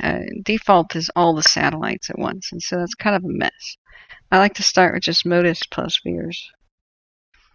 And what we have here with the big broad outline is fire perimeter as updated by the authorities. It's basically the same that you're going to see on InsaWeb.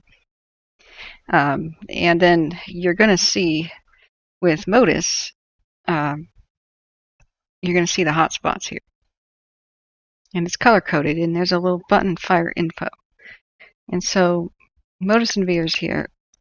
The red is a detection of heat less than 12 hours ago, and it'll get cooler as it goes older.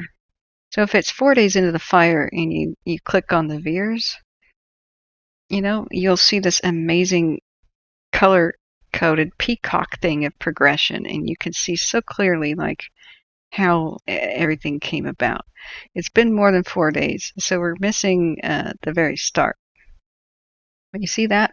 How the gray is like more than 4 days ago, it crept up the canyon. Back when we thought this was this little fire that we could just put out in a week. Yeah. And then you see the spread, and the red is stuff happening less than 12 hours ago.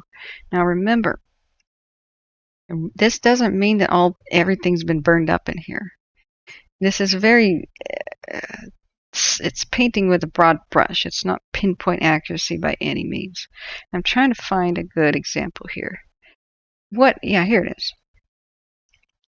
Fire will sometimes totally sweep past an area, skip it, like spot fire style. And unless the wind blows back on itself, you'll have these little valleys and these little pockets where the fire will never actually burn anything, and that's pretty dang normal. So don't despair for the entire landscape. Plus, firefighters will be running around in there saving little individual pockets of places, whatever they can do. So like I said, not pinpoint accuracy. You get a nipple. It kind of looks like a nipple, doesn't it?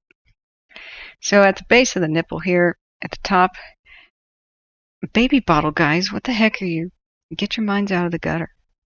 It's a baby bottle nipple, okay? So this is the peak here. And that means that there's been a heat detection big enough that a satellite in space can detect it. They're fine-tuned, but they're not perfect. Sometimes like a foundry melting a bunch of aluminum can't even register in space as if it's like a fire because it's that hot. Volcanoes can give us false alarms, and even overheating power lines sometimes. But usually it's an actual fire. Usually half an acre to an acre in size is what it's got to be about before it's detected from space. But don't freak out if you see it at the end of your street or something like that. It could be a false alarm. And the peak of the nipple here is just telling you that in this area, in general, that's what the round circle is about. That somewhere in the round circle was the heat detection. So it's just telling you I'm inaccurate, but in this vicinity, there's a heat detection. Also, don't be too alarmed by seeing huge strips of red. Oh my God, they said that the fire wasn't down here. I'm just making this up right now as an example. But there's red. That means it's at less than 12 hours ago it moved, and there's new heat detections. Oh my God. Don't worry about that. When you watch the community briefings, they'll give a map and they'll show you, they'll say, this is going on in this division, this is going on in this division, and let's just make up a letter here. This is going to be Division X-ray. Just making that up. This is an example here. They got an opportunity, say, in the night, and they know the fire was just over here being inactive, and the wind started blowing to the north. And they thought, aha, we'll light this slope on fire. So it goes up and joins that fire. The reason they did that, it's called firing, is to put a scorched earth strip. They think tomorrow the wind's going to change and the fire's going to come back this way, but it's going to have nothing to burn. It's going to run like Napoleon into Russia. There's nothing to eat. I got to leave. It's scorched earth policy, basically. You're fighting fire with fire. So some of these things are firefighters just doing their thing. It doesn't mean the fires jumped a line or whatnot. You have to listen to the community meetings and stay abreast of the situation and the news to know what exactly is happening. Now, the next most important thing to understand is the wind button. This is your best friend. And sometimes it's real hard to see. It's this lime green, and I wish that they would change it. But as you zoom in, you can see kind of gets smaller the more you zoom into it. But the fat end is like the direction. So the wind is now going to the west. and the base layer is white, and it's very hard to see. If we were to darken it somehow, you know what, actually, let's do this. Let's put maximum shaded relief on. It kind of contrasts a little bit, but you can see the wind, and on your own monitor, it's going to be a lot more obvious. Also, if you can barely see it, that means that the wind's not that strong. You can check the weather forecast, and I highly recommend that, because they'll tell you if the wind change is forecast to change directions. But in general, whenever you click that wind button, it's real easy to understand that fire is a slave to the wind. It will always go in the direction the wind is blowing, and if it's blowing hard, it has to go that direction. It can't really go against the wind unless there's a crazy, strange circumstance, like, say, spilled gasoline or something, like where it would run along the ground with an accelerant or something. But in general, that explains a lot of the weird things why a house could suddenly be spared and not burned up. Well, the wind changed and drove the fire away from it. So we know that the weather forecast is generally for the wind to go to the north/northeast, but I'm seeing a lot of swirling here, and that could be just the wind changing in general. We'd have to check the forecast, but oftentimes it is the phenomenon that they so soberly explained today, that when a fire is this big and it's making the pyrocumulonimbus clouds, which just means a mushroom-esque kind of cloud like a volcano, the incredible amount of heat is pulling the air up, because heat rises, it's pushing that air up. And there is no vacuum, outdoors. It's not like it's space. There's air around it, and it'll rush in to fill that space. And it's just like pulling the plug on a bathtub. The water rushes out to it.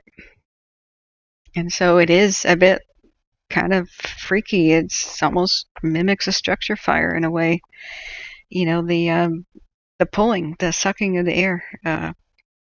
Like if you have a kitchen fire flare up massively, like it hits a huge thing of cooking oil or something explodes in the kitchen, you can have the back bedroom door slam inside of your house because it pulled the air suddenly, especially if it just burst through the roof or it just shattered a window. It can be pretty extraordinary in the structure, and seeing it mimic that kind of behavior in outdoors is just kind of spooky. The vortex, yeah, thank you. That's a word I'm trying to say.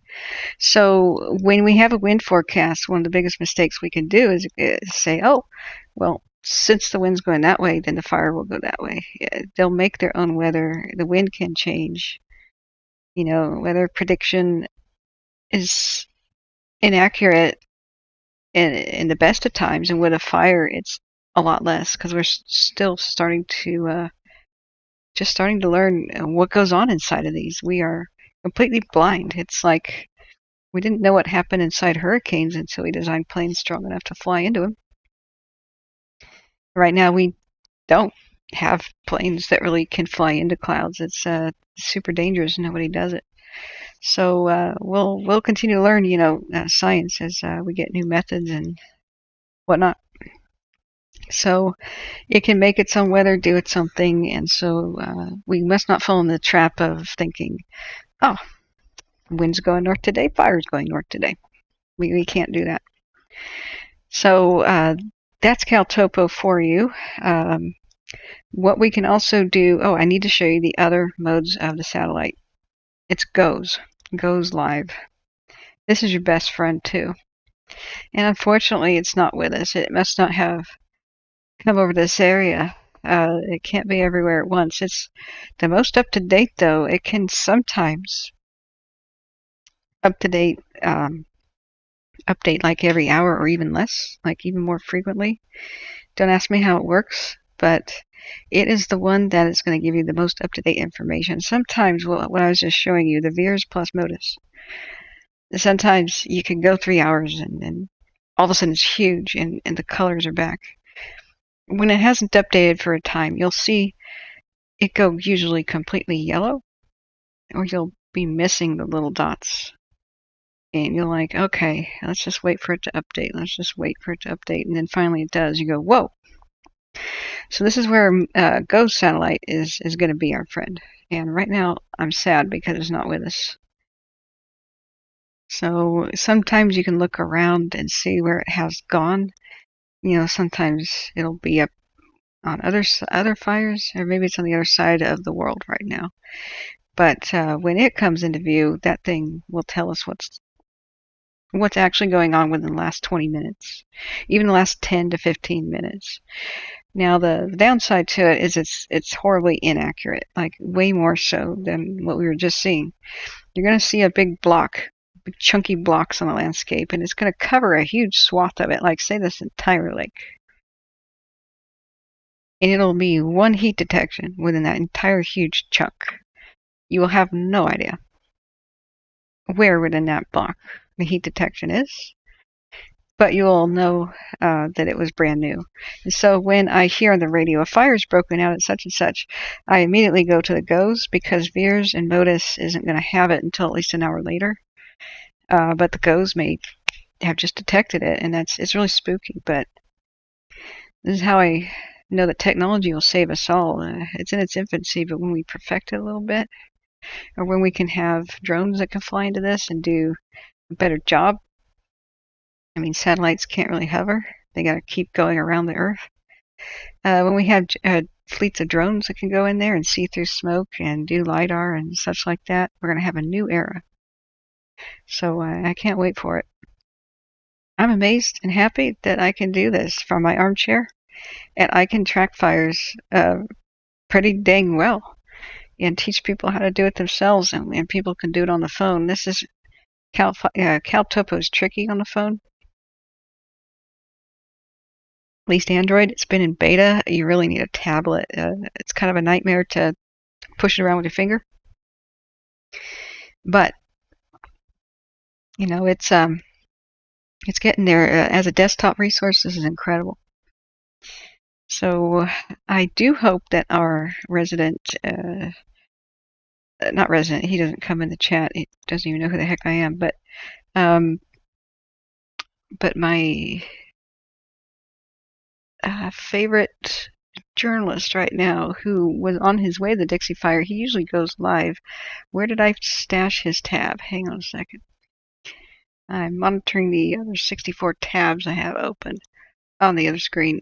If you're just tuned in,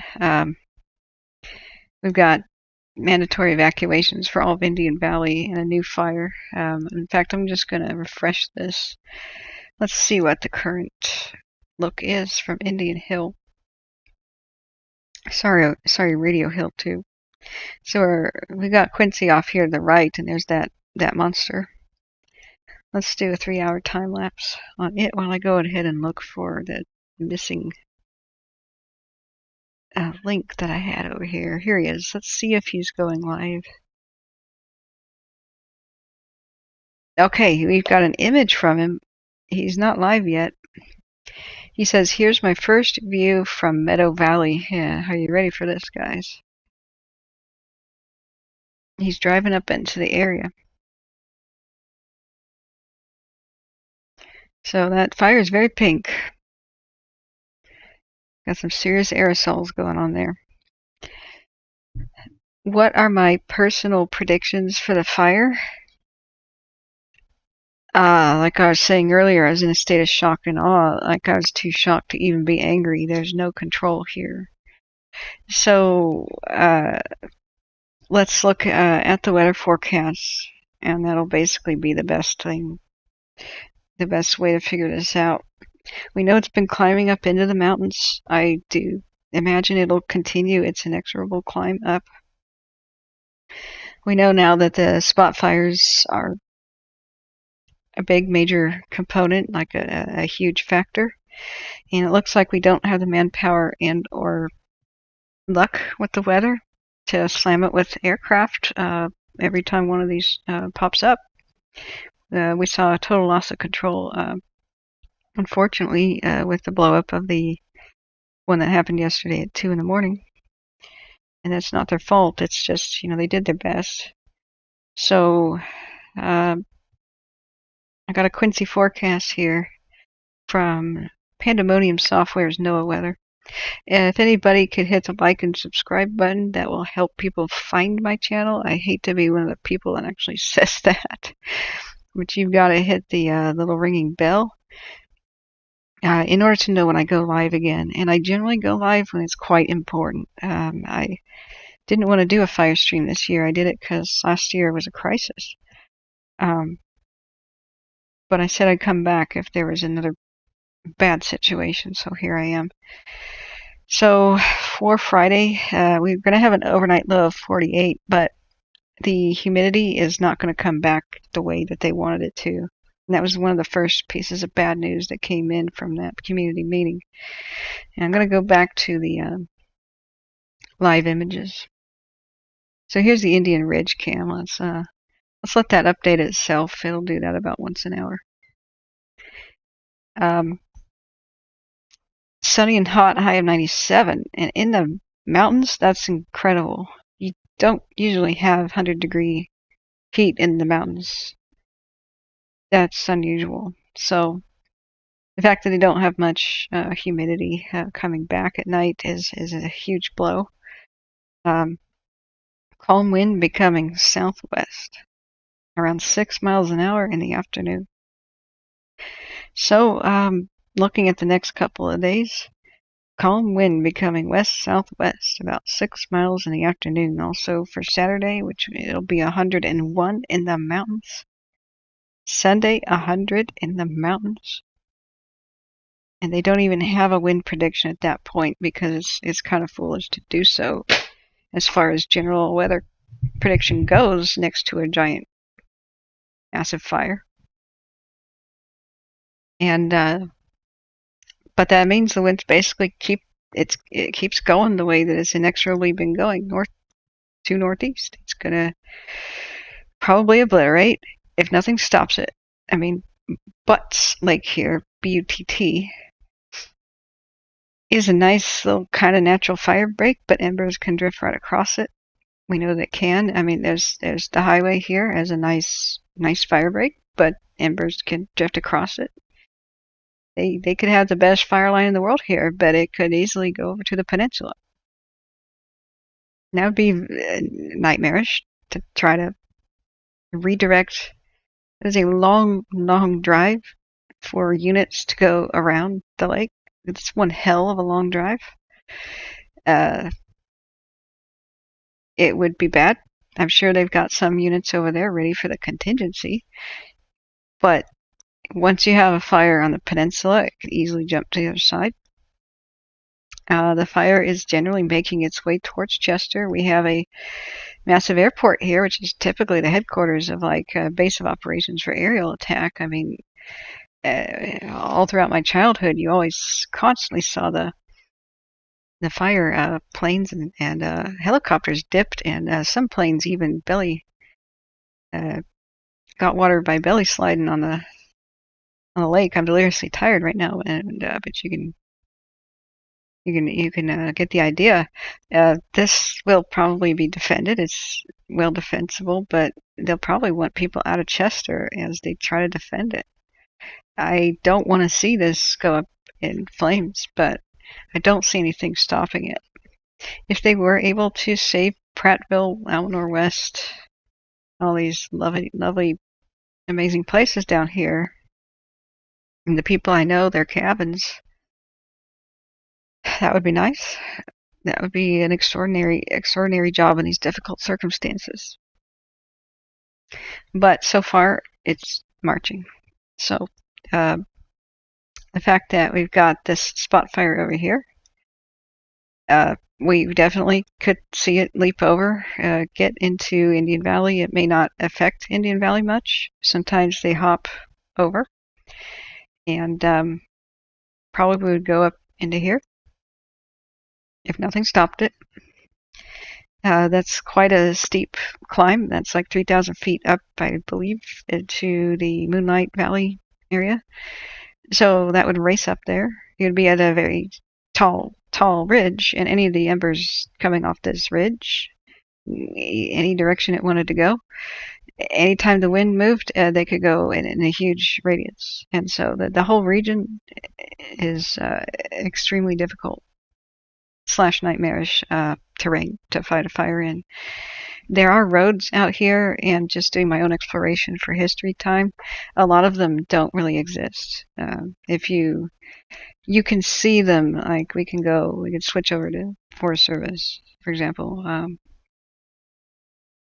and you can see these little things, and they go up to the mountains, and you may even think, oh, I could evacuate. Oh, I didn't know there's these little roads here, And where's a good example of one? They look like they go over the tops of ridges, like over here, for example. And you're like, wow, yeah, look, here's the very mountaintop right there, especially if you turn on shaded relief. And yeah, once I got up here, and here's the main highway down here, I could take this all the way over here and such. Don't count on that road still existing. It just depends on if you maintain it. You see everywhere there's a creek. Is that bridge still in existence? Is the culvert washed out? You may just see that there's a big washed out chasm, and it was on their to-do list to fix after a flood or something, or a different fire, and they just didn't do it. Here they're kind enough to show you that there's a gate. But don't count on the gates actually being on the map. You could just run into a dead end. I remember exploring, and I looked at a map, and there's a perfectly good way, and we had to backtrack for 2 hours back down this switchback and go down 3,000 feet to turn around, because we got to the end of the road and just disappeared into this rocky wilderness. And the locals down in the valley laughed at me and slapped their knees and said, ha ha ha, youngster, we could have told you that road didn't exist, that they haven't maintained that since 33. And we're like, oh, yeah. Okay. So can fire crews access stuff? Like, it's, I mean, I can't tell you that when we went up here, it took 2 hours to drive up a switchback to get to the top. And you find out that, something washed out, or there's a tree over, timing is everything. To put out little spot fires, you have to get to a place immediately, very quickly. 3, 4, and 5 hour response time is not going to be good. And that's the kind of nightmare scenario you're dealing with this terrain.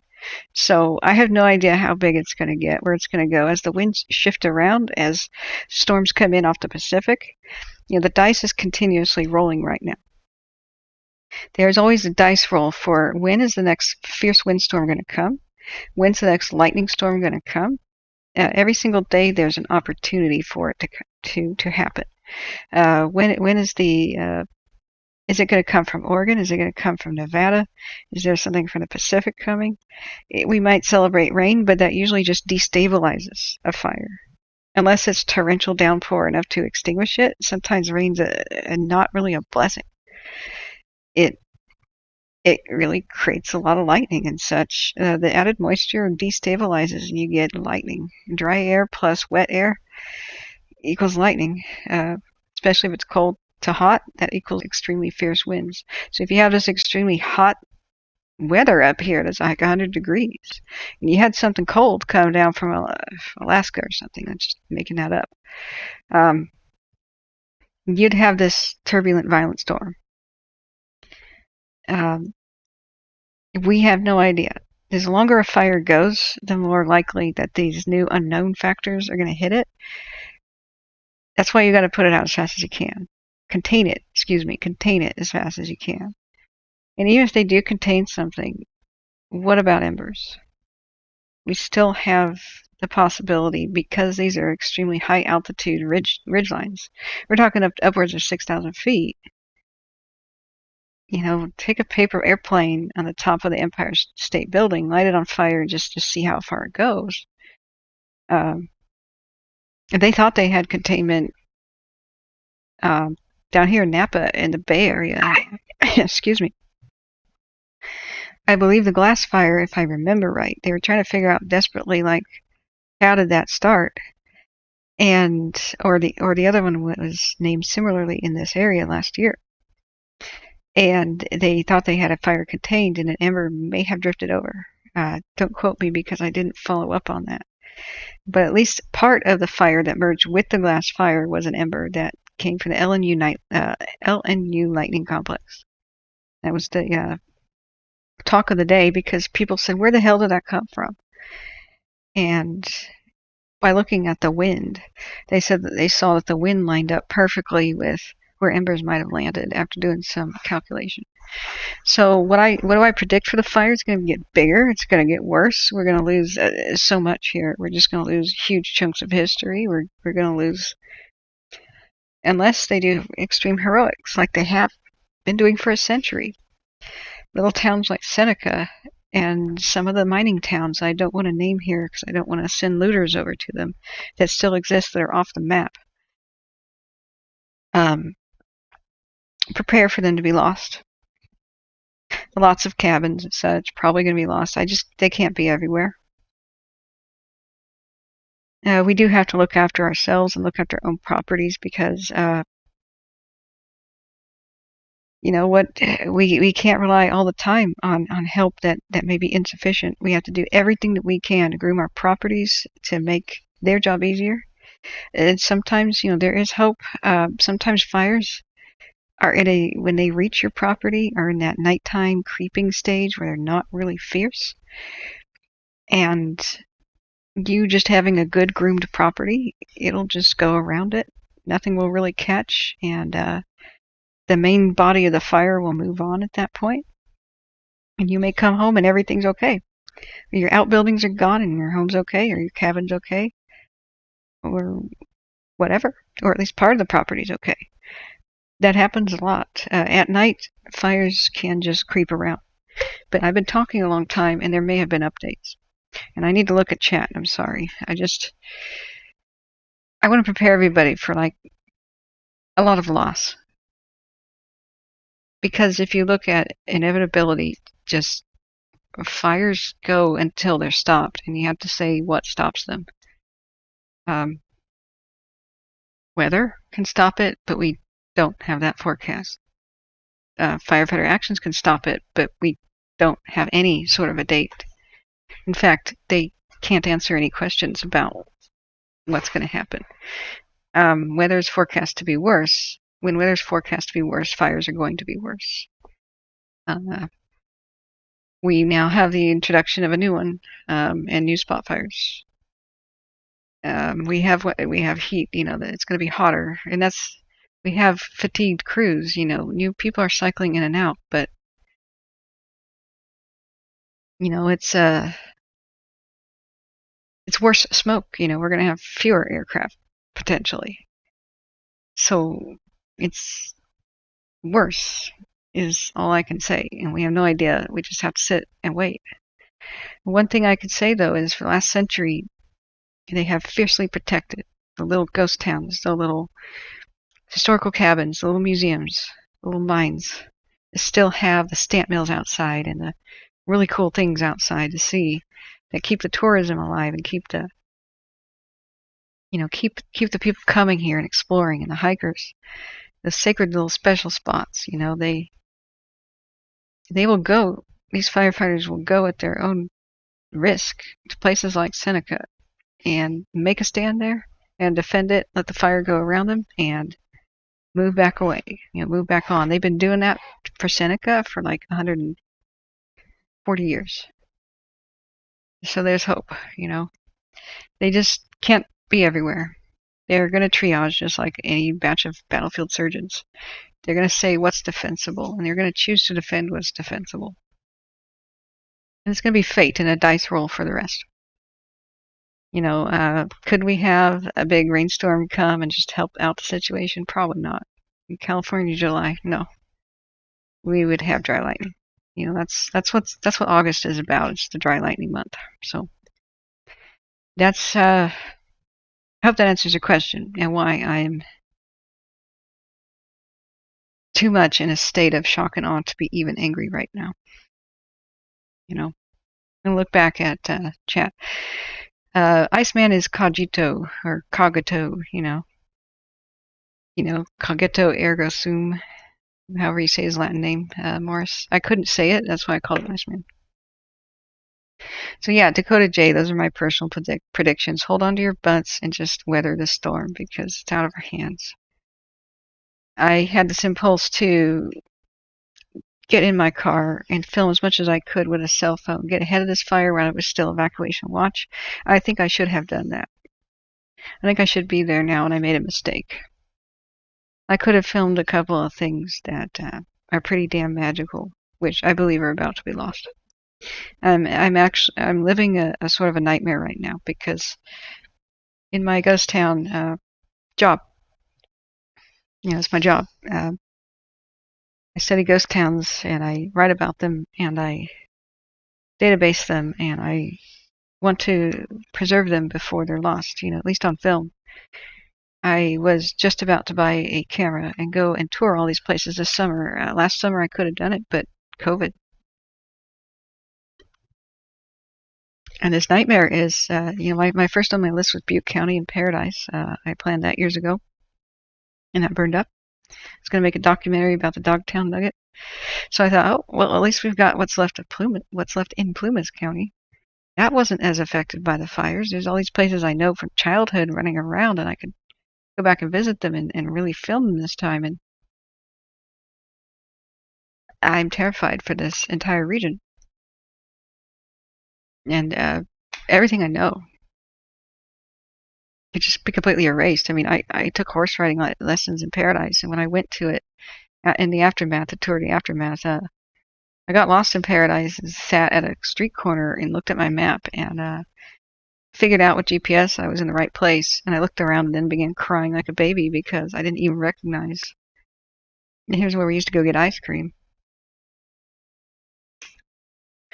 And I didn't even know where I was in this town I knew very well. So what can you do? I can ask for people to donate photos to my cause. Have you ever visited there? Have you photographed these mines? You may have the last known photos of these mines. They may be the only ones that are available.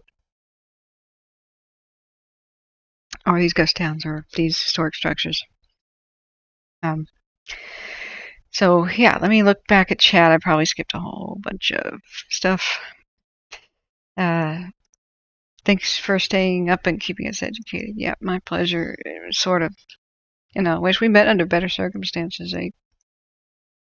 Heather Land says Alaska is coming to help. Yes, the slate people don't realize the ruggedness or wind shifts. Sometimes we need to pull off the fire lines so we don't get hurt. Exactly.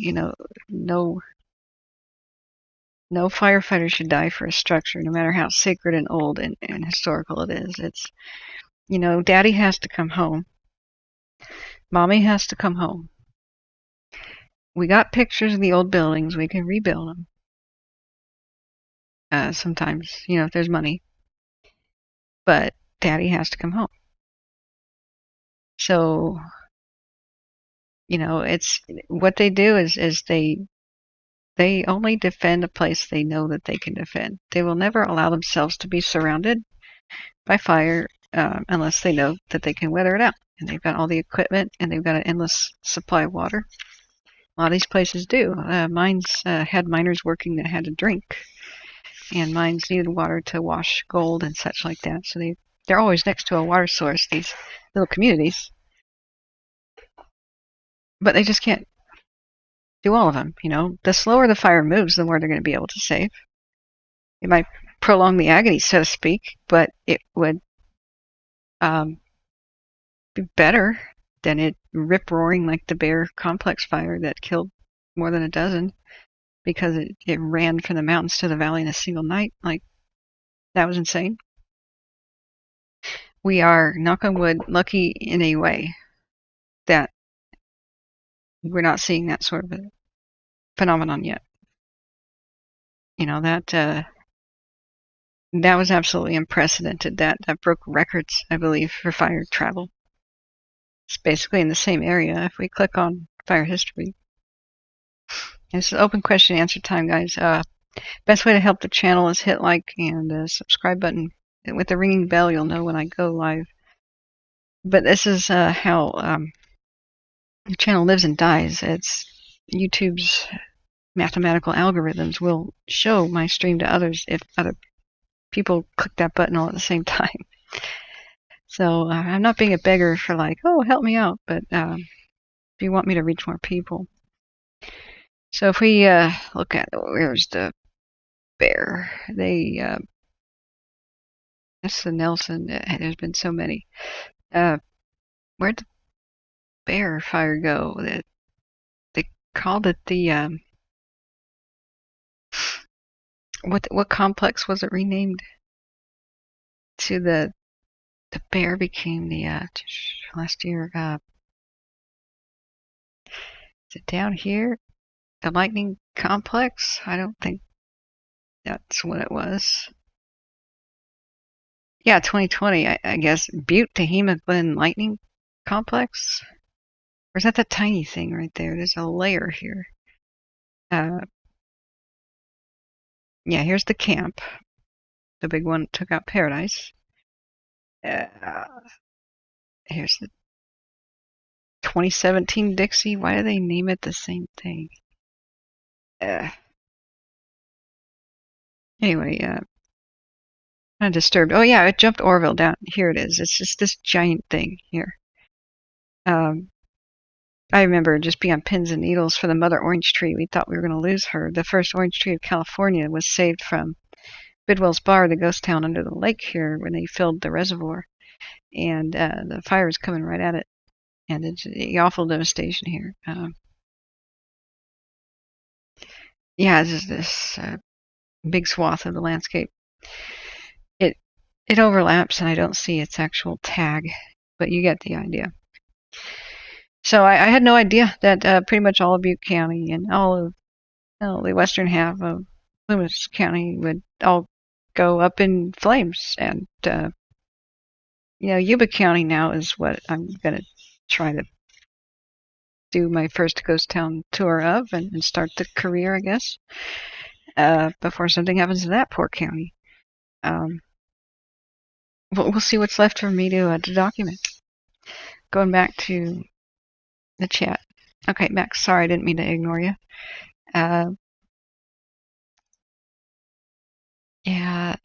Wages. Did I miss anybody asking me questions? Let's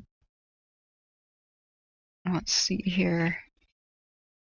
During the Santa Cruz fire last year, locals in Felton, Bend, Lamand, and Boulder Creek banded together to save the towns, and they won. CAL FIRE couldn't save any help. Yeah, last year CAL FIRE was down 75% manpower because what people don't realize is most of the California fighter crews are convicts.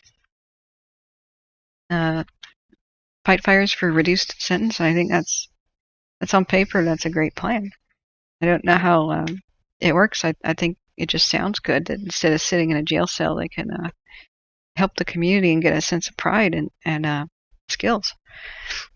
But during COVID, they had to let people out of prisons, or that would have been a giant plague, of death running through the prisons.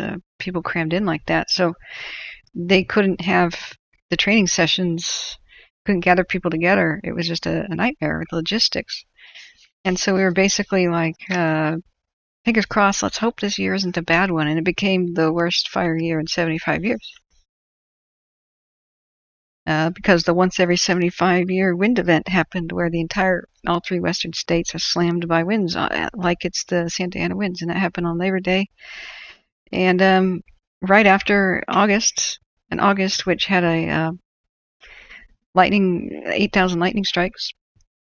So they tried to put out thousands, more than 3,000 individual lightning strike-caused fires, down 75% manpower.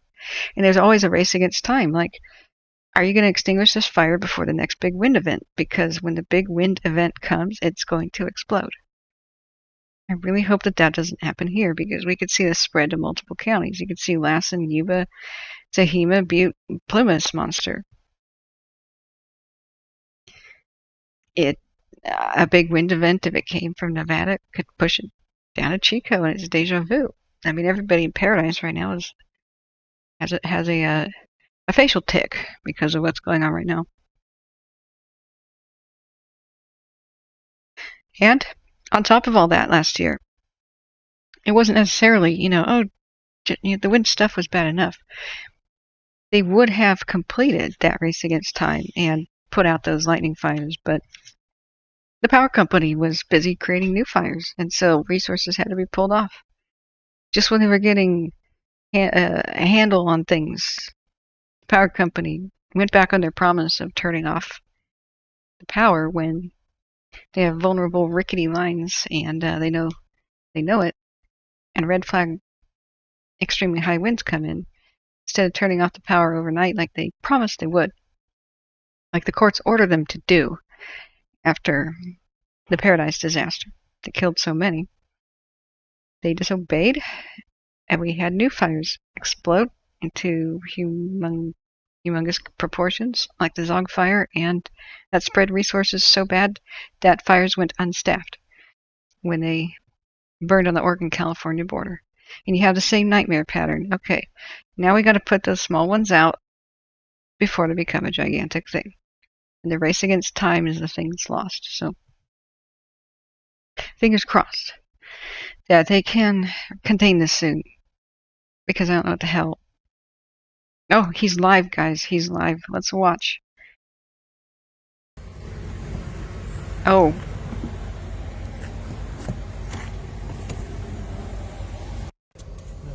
That was only a 9-second broadcast. It's probably that he's losing connection again and again.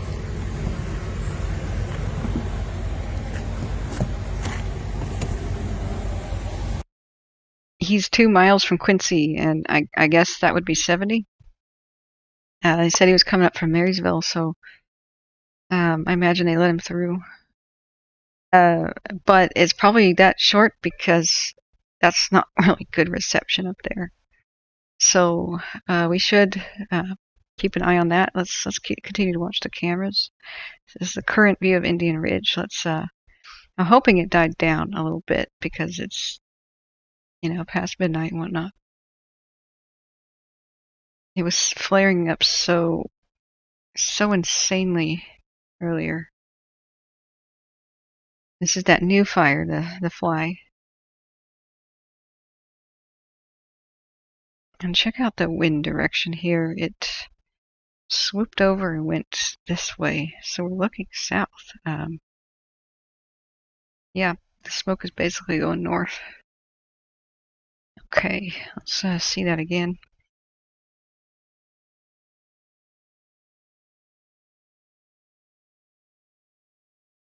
Yeah, and we do have much stronger winds. Oh, you see that change, that swirl right there? Yeah, it's definitely pulling and sucking on the surrounding air, and it's so dense. I am really disturbed by one thing. It's a bad fire when it should be in infrared mode because it's nighttime. But the fire's so bright that the camera thinks it's day. And it stays in daytime mode. That's why we have color. So I'm going to go back to the chat, and Max says, I visited Paradise in 1990 during a big rainstorm. My headlight went out, so I checked into the Palos Verdes Motel rather than drive down the hill. It felt like a trip back in time. Very cool place. Yeah, Paradise was Pair-O-Dice. That's what its original name was, like a pair of dice. And the women came in after the men made their fortune and moved there, and they said, I am not living in a town with such a ruffian's name. So they named it Paradise. There's this big controversy. A lot of people mistakenly think that Paradise was Dogtown. And the women said, oh, there's too many dogs in this town. And that got its name that way. It was like a facetious meme, They had a sense of humor kind of like ours back then. And but that was Magalia. And they had to rename Dogtown Magalia because women needed a respectable, lovely name. So the Dogtown Nugget was actually Megalius. It was washed out of a hill and weighed 54 pounds.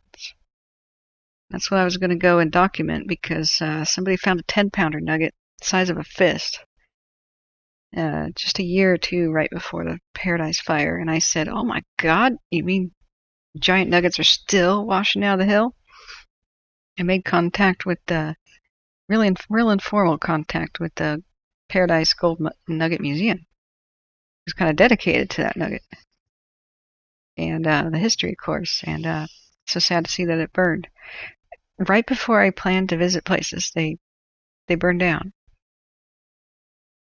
It really gives me the creeps.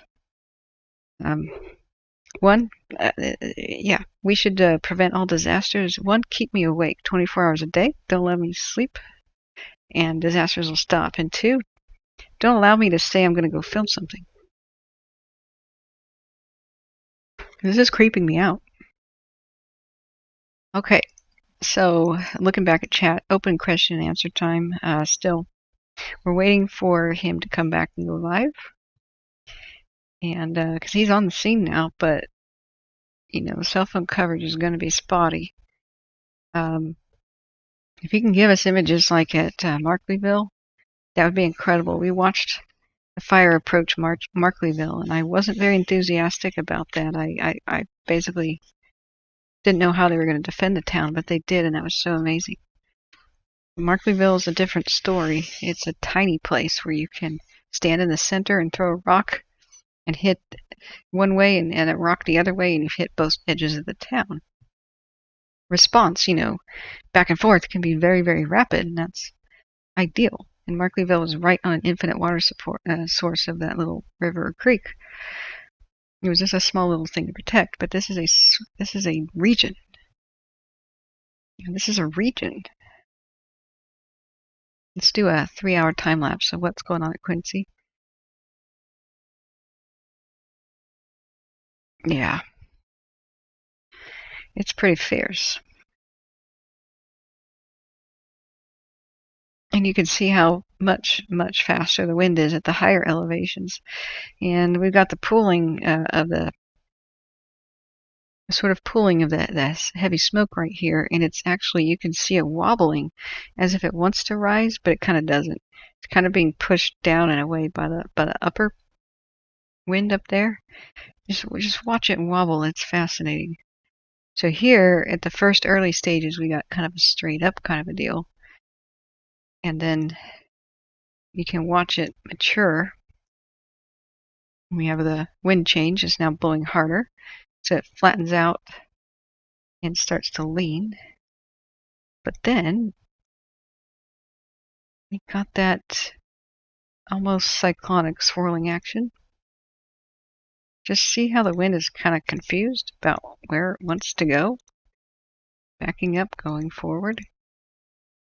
We see this at the Zog fire too. Some of this can be the terrain.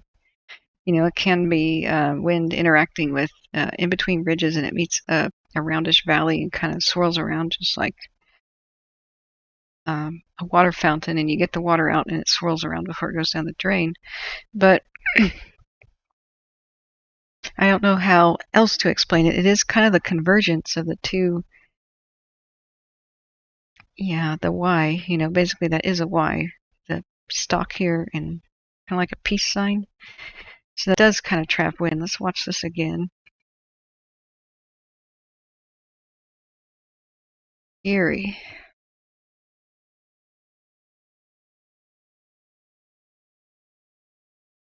Right about there, it just starts to twist around and change. It's almost like a chimney action too. And you can see this stuff kind of hanging out back here, kind of struggling to keep going, but it doesn't. So I am not well versed enough in meteorology to know exactly what's happening there, but it's some eerie stuff. I would love somebody to tell me. Let's go back to chat. The inmate camp crews are ended. What? They're replacing them with paid seasonals. The inmates were nonviolent offenders. For each year of service, they got 2 years off their sentence. In 2018, an arsonist drove from Temecula to the base of Idlewild, throwing road flares. Yeah. My son and his crew chased the tiny fires and got them out. Then 6 miles from Idlewild, one of the fires took hold. That's so horrible. Yeah, we need mental health care again. Ignoring mental health is costing us greater than giving help to people. People that just constantly do this throughout their lives need to be in a hospital. The 20 Cal fire members of the strike team held the fire from taking over Idlewild. 2 other strike teams are moved below the smoke line. Wow, that's incredible. What happened in Idlewild? I don't know about it. I was probably glued to figuring out what was going on with the Paradise Fire and my brother being a missing person at the time. Thank God when he checked in on Facebook, we just cried. I'm gonna replay that. That's incredible. The pinks, the aerosol pollution and such, and the different temperatures of the fire making the different colors. It's you even see the green at the top of the screen, like a greenish tint. That can oftentimes be copper, like when we saw Notre Dame burn. There are copper mines in the vicinity, and I'm kind of like, huh. I don't think that that's the case here, but when you see odd colors in smoke, you kind of wonder what exactly is burning. That can be chemicals and different structures and paints and stuff oftentimes. So why are people flying their drones into many of these fires when they are flying into red fire zones? It makes it more dangerous for pilots because they they think that they can hide the drone and it's a harmless thing, right? It's that I'm only going 20 miles an hour down this road, and I know it's illegal, but I don't think the cops are going to notice. I'm going to take my seatbelt off, and, if I see a cop, I'm going to put it right back on. So a lot of drone operators think, look, I'm hugging the tree line. They can't see this. It's a tiny white dot. I just want to get this really cool shot. Man, it's a wildfire. This is going to go viral. And if I see a plane, I'm going to drop the drone down. Everything's fine. We call that detrimental optimism. Just like, oh, there's a picture of lung cancer on the cigarette pack. I know lung cancer happens to other people, but it's not going to happen to me. Detrimental optimism. And there's some people that get the idea that they're going to kind of patrol, Maybe I'll put FLIR on my drone too, and if I see a hot spot, I'll be able to tell people I'm over here patrolling. And that can happen with youth a lot. They're not really understanding that they're not helping. Or I'm going to be an unauthorized helper. There's a different kind of way that you think, like people that run around with their own fire equipment and putting out fires themselves, they're not supposed to be in an evacuation zone. I'm helping. There's a whole lot of attitudes, and sometimes people are just dicks. Excuse my language, but they're dicks. And they just think it's cool, want to have a good time. And it's like the people going, oh, dude, here's a huge fire. That's rad. Get out the marshmallows.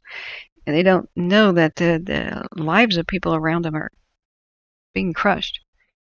And there are just some people who do not care about anyone else but themselves. They're called narcissists. And they're about 4% of the population, 4 to 6%. They can't feel empathy, just like a psychopath can't. So they could watch as somebody drown or throw a dying man at both ends of the rope and check their text messages while somebody's calling for help while drowning, and they could be like, dude, shut up. Stop yelling already and die. You're bothering me. And I call that psychopath light. It's a real psychological thing. You probably know some people who are like that, who are just cold, callous, pathological liars, do everything to get ahead. Oh, yeah, you're probably familiar with them. They're called Karens. That is their nickname in the slang world. But in reality, they have narcissistic personality disorder. They cannot feel empathy for other human beings. They cannot care about other human beings but themselves, just like a psychopath. What differentiates them is they don't have fantasies of violence, but they're really delighted, though, sometimes if they can cause cruelty to people. They delight on that, delight in seeing people cry and stuff. I'm very powerful. I just wrecked somebody. You probably know them. And now that they're being filmed a lot, that's what a Karen is. They have a characteristically low, like, emotional IQ. So they have no idea that, like, they think they're being really smooth. So you can see, like, when they're trying to manipulate somebody, they'll try these different tactics, like the different blades of a Swiss Army knife. If this one doesn't work, I'll use that one. If this one doesn't work, I'll use that one. So when you see them, like on the cameras and things, they'll be talking to somebody and they'll first beg and say, "Oh, can I have that thing? I know it's against the rules, but I want it, and that's my favorite thing." And they're trying one tactic of manipulation, and then the person says no. And they go, "Well, I really want that thing, though. Aren't you going to give it to me for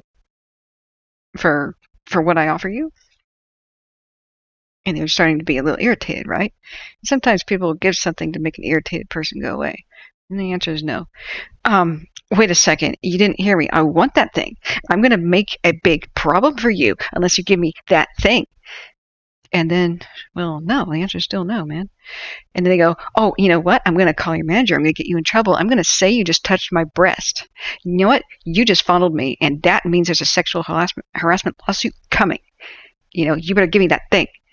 And so they're just trying different tactics, like as if, one didn't work. And they'll read the victim's face and see what's working. Is this working? No. Okay, they'll try another thing. And they'll just flip to something else. Like they just threaten to get somebody fired and start a lawsuit, but they'll just switch to a different tactic and be like, I've had a bad day and I want that thing, and I think you're really pretty. You're the most pretty guy I've ever seen. I like your smile. And it's like, dude, how dumb do you think I am?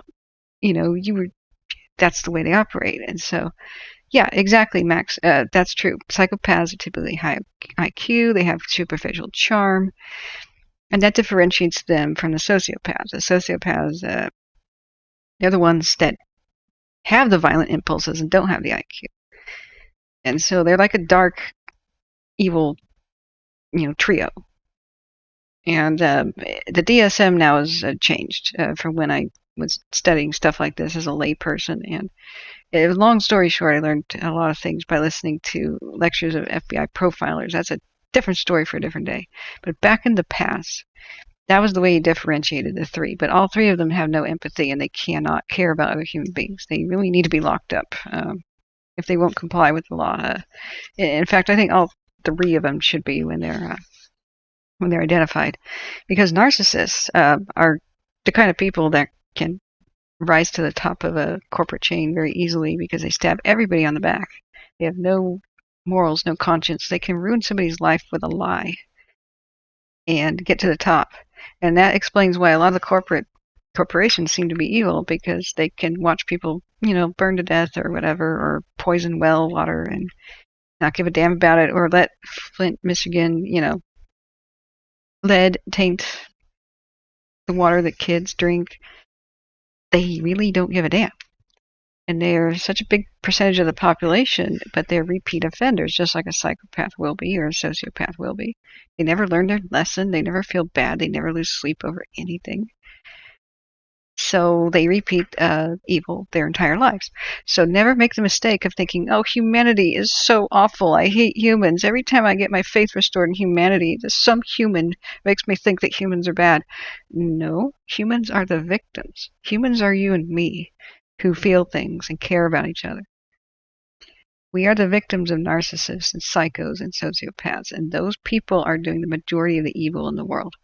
Just like you can't hate dogs because some of them have rabies and act like they have rabies. If you think about it as being ill, a mental illness, technically a personality disorder is not a mental illness, but if you think about it that way, think about it more like a disease. Those people kind of represent the portion of dogs that have rabies. Those are the ones attacking and killing people for the most part. The other ones are just your random crimes of passions and stuff. So, yeah, psychopaths are often CEOs, lawyers, and politicians. Ding, ding, ding, ding, ding. We have a winner. And you're very astute. Yeah. So some people will say, oh, you just got sociopaths and psychopaths backwards, or that's now considered antisocial personality disorder with type 1, 2, or 3, or whatever. That's the weird spectrum thing they're doing these days. I don't agree with it. And in the past, some people interchanged psychopath and sociopath, and it got confused. But in a nutshell, no matter what you're calling it, that's the dark three. You know, the 3 types of people that do the most evil in the world. And it's pretty eerie. There was a psychopath who got on Reddit, claimed to be a psychopath, said he was a firefighter. And, whoa, scary, you know? And he goes, you know what? I resent a little bit that psychopaths are characterized as these people that always want to do harm in the world. In reality, I get a sense of pride of doing my job. Saving people and such is important. And whenever I see somebody who's like half burned up or half shredded up in a car, or there's a dead baby or something like that, it doesn't bother me. It's true. But you know what? I feel I have a role to play because I stand up in front of the public and I say, you know, unfortunately, we lost the victim, but we were able to save the blah, blah, blah. And everybody is weeping and crying around me, but I am the rock that they depend on. People hug me and I pat them on the back, the relatives, families, and they say, oh, you're so strong. And I say, you can be too. That chilled me to the bone. You know, I don't know if that Reddit story was true. That is a theory, Max Smith. That is a theory that psychopath is from birth, sociopath is more of a learned behavior. I think it could be both ways. The idea behind that is prefrontal lobe damage and, well, malformity, for lack of a better word for the layman. Prefrontal lobe damage, if you're conked in the front of the head hard enough, you can become a sociopath who's just a nutcase, rabid killer. Impulsive killer and wrathful. It screws up emotional regulation. And so that's what Henry VIII is explained by. He was a normal, nice prince guy, and then he gets in a jousting accident, loses consciousness, and they think he's going to die. He comes to, and he's a changed man. He's now this vicious king who's a killer who goes about murdering all of his wives that displease him. That would be a classic case of perhaps, you know, prefrontal lobe injury causing sociopathy or something similar. And so there's a lot of research being done now on bullies in school, and almost all of them have some sort of prefrontal lobe damage they're finding in these preliminary studies. I'm just babbling because we were waiting for this guy to go live again. And this is a good topic. I like this topic. University of Chico is where I was learning some of the stuff, but I was not a student. I was a guest at a time when FBI profilers were coming around because it was almost like career day. Do you want a career at the FBI? This is what we do. And I heard, the most horrific stuff about how they were profiling the classical cases, you know, the stuff that inspired the Silence of the Lambs. And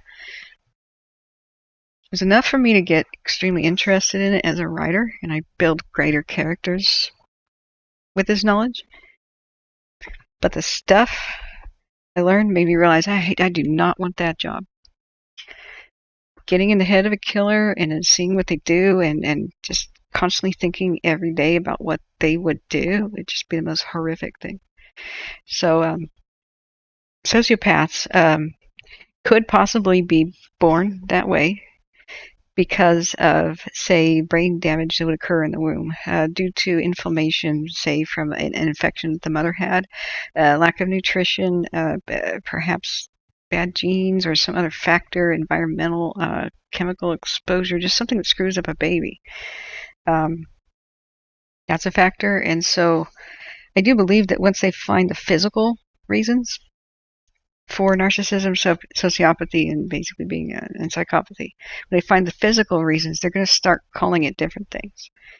Right now, we're calling it different things based on the traits and what they exhibit, but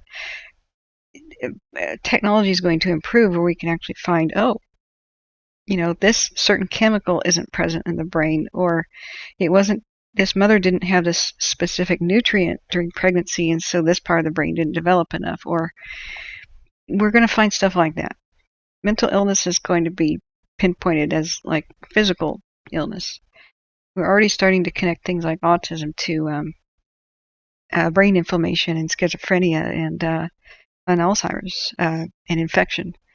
So we're finding out that the human body's own reaction to infection at the brain may be the thing causing Alzheimer's. It's a battle between viruses and such in the brain. And the plaques are nothing to do with it. They're not causing Alzheimer's. They're basically like, if you imagine wounded on the battlefield, the things that the immune system was bringing in to try to fight the battle. It's like the shells of the machine guns just littering the place. There's a revolution in that. There was a woman who, I don't know what her name is, she claimed to be able to reverse schizophrenia. The early stages of schizophrenia if caught early enough. Oh boy, look at that. Let's look back at 3 hours. By prescribing something, I think it was like antibiotics or something, and looking for brain infection as the first sign of hearing voices and such, and she had great success with it. I just don't know if that was anecdotal or coincidental, or if there was going to be a study, and I can't even find her work on the internet right now. So, looking back, do I believe in aliens? I don't believe they visited us, although it's quite possible. I believe that aliens aren't like on little ships and stuff, but there could be other life forms that are so much more advanced than us that we can't understand them. Such as, my philosophy teacher said, have an ant colony, and you can see the ants. They're very like you and me. And I'm going to rewind this. This is incredible. What a flare-up. They have their little cities, they have their little jobs, they have a ruler, they reproduce, they take care of their young, they go out and they sacrifice themselves, they can even have wars. They're very much like you and me. But we're a much greater being who's a lot more advanced, a lot more intelligent. You can pick up an ant on your finger and talk to it all day and try to explain yourself to an ant, and it's never going to understand. An ant's entire world is in your driveway.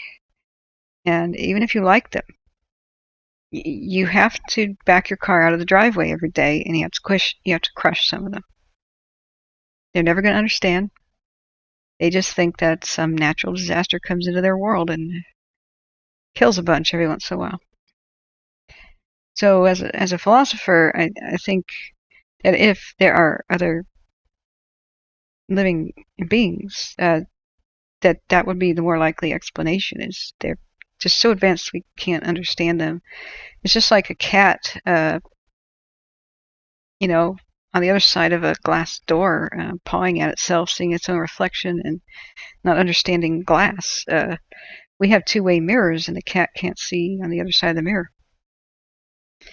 If there were aliens advanced, they'd just be around us, and we wouldn't be able to see them, and we wouldn't understand how they're affecting our world. So as a philosopher, I have to keep open the possibility that that's technically possible. But there's also a scale of likeliness that I kind of execute to try to explore these topics using Socratic method and other things. That's a story for another day. But as far as actual UFOs, I've seen plenty of them. And I do believe that they're government craft that are not declassified yet. My family's been very close to spy plane projects. That's a story for another day. And there's still classified things my dad can't tell me. And he won't tell me, and oh boy, did I use all my childhood charm to try to get it out of him. But oh boy, when the SR-71 was flying around California, the alien conspiracy theories it made when people thought it was an alien craft was absolutely hysterical.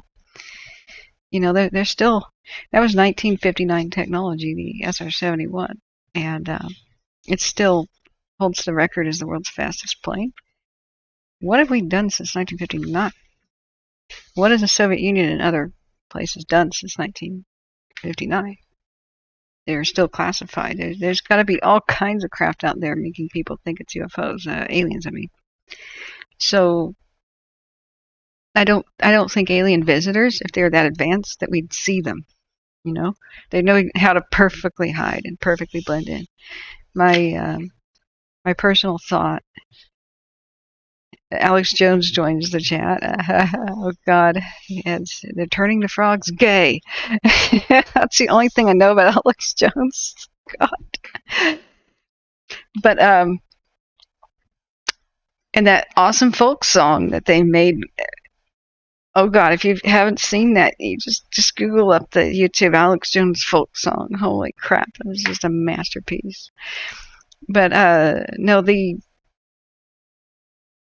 most things can be explained. I've seen some interesting craft, and I can describe it to you guys one day. There'll be a different stream. This is serious, as a unfolding nightmare before me. I try to get by with distractions and humor. I don't know that we're going to see him go live. I don't know that this is going to be possible like we thought. He just maybe out of cell phone range. Hopefully he's safe, and all of our firefighters up there. Hopefully everybody's getting out and everybody is safe. And I just realized I could be talking and babbling about this crap and somebody could be in there not making it out.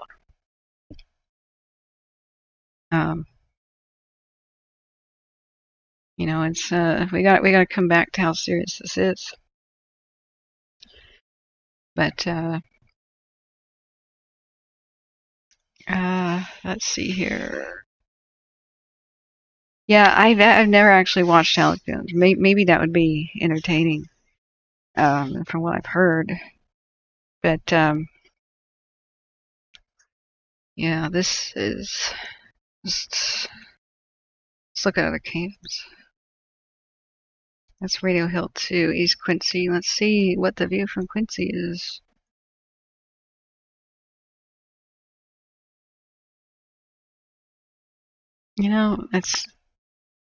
This is our town.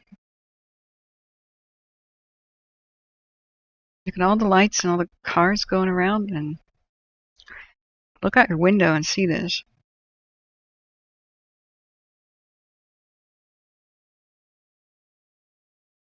And we don't know if anybody got trapped, actually. I mean, this was something that just sprung up.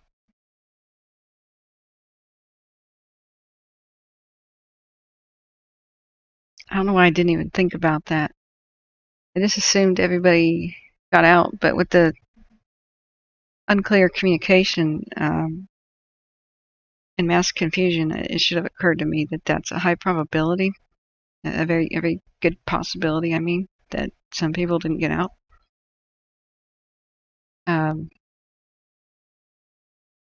So I got to get sobered up here. We were getting a jolly half intoxicated from sleep deprivation time, but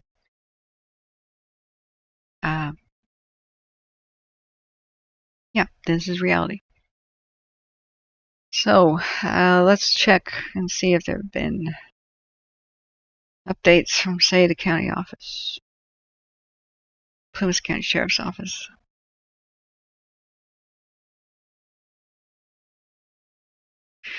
Okay, somebody is saying somebody is had to evacuate West Quincy. They're holed up in a car in Portola. There's no motel rooms available all the way out to Fernley. Does anybody know of a shelter I can direct them to? Hopefully the community just comes together and just shelters people. The shelter at Chester is at max capacity. They set up some at Tehama County, and Red Bluff. That's why I think it's just best for everybody to leave the area. I can't believe they're not talking about any in like Gridley and Yuba City at the fairgrounds. That's where I would go and assume that by dawn the communities will rally and welcome evacuees because people have to come down out of the mountains. We're talking a huge portion of an entire county, which is a huge portion of the entire state, which is a huge portion of the entire country. I mean, it's the size of Italy is evacuated. It's not the world's most populous area, but you know, the housing situation is going to be just insane and worse. I thought about visiting the area. It looks like I'm bringing a tent and hanging out in somebody's yard. You know, all hotels and everything are just going to be booked. This is awful. And why do we have heat detections at Yuba City? Oftentimes these are the ones that are false. You know, it's a very hot warehouse or something going on, industrial activity, but it's a twitch reaction thing. Yeah, it's scary that some people are out there while the fire comes closer. That's why I wanted to scream with frustration when I tried to go live to tell people, you guys, I think you should get out tonight before you go to bed. And I'm watching the minutes tick by, 9 p.m., 9:30, 10, and I don't have my internet back. I think I should have just driven to nearest McDonald's and just like sat in the car out in front with the Wi-Fi and just said that and driven back home and figured out my internet problem. It's important, you know. I really don't recommend going to sleep when you don't have a radio crackling and somebody awake in your home monitoring the local firefighters. The first thing that the most important thing to listen to, and the first clue that something's gone wrong, is you're going to hear the firefighters excitedly chattering with each other, saying, "It jumped the line. Go tell everybody at this neighborhood they got to get out now." And instead of waiting for someone to knock on the door, you're just picking up your purse and you're grabbing your keys.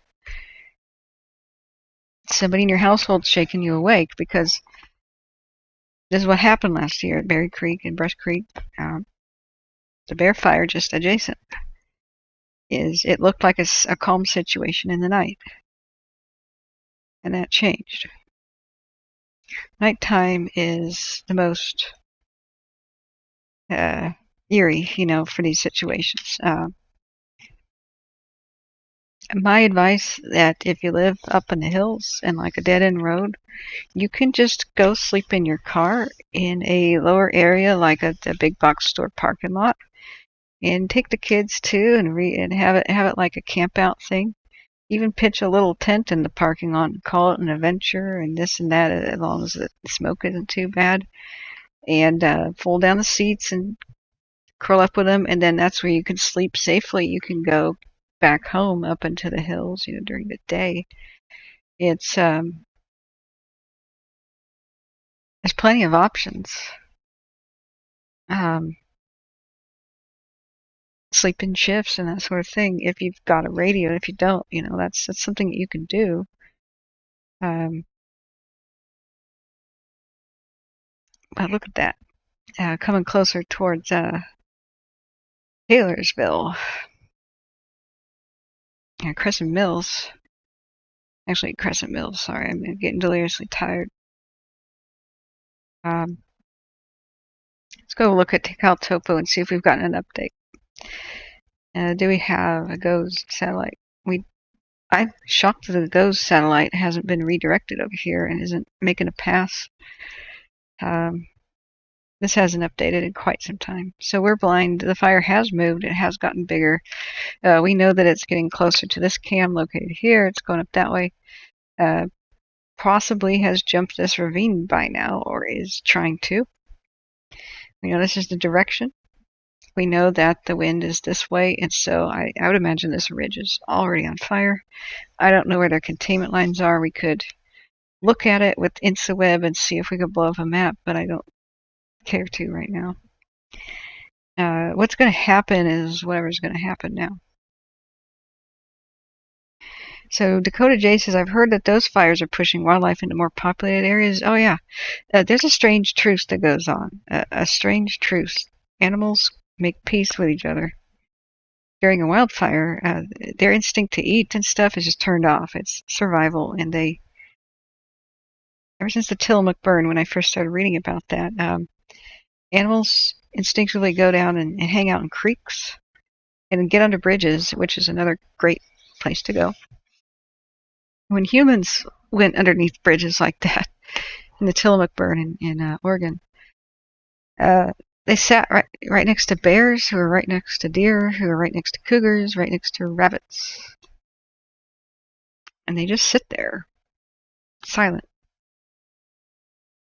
And so that's strange advice. That's the strangest piece of advice I have for people is, if there's a bear underneath the bridge, just move slow and steady and scooch up on next to it and don't look it in the eye, but hang out there with the bear. It's take your chances with the bear. It's quicker than fire. Just turn your back and hum to yourself, and hopefully it doesn't bother you. Stuff like that has happened. You got to use your own discretion. If it's acting aggressive or something, of course, don't do anything, but likely it'll just stand there in shock. So looking back at the chat, damn the reality though. Yeah. I have to think everyone in the area is aware of this fire and most have left. Yeah, you have to hope that that's the case. But there's a lot of people asleep and they'll wake up and go, what the beep happened last night?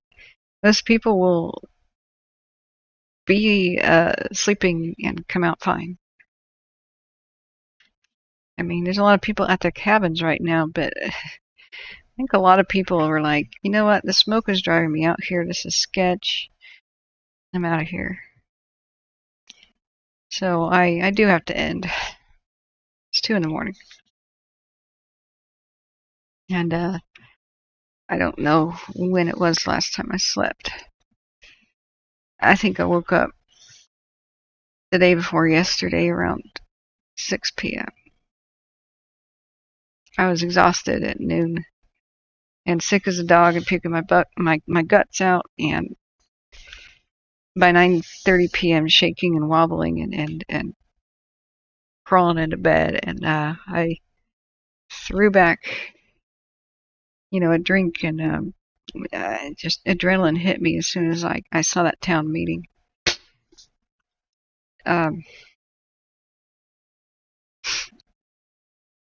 It's eerie.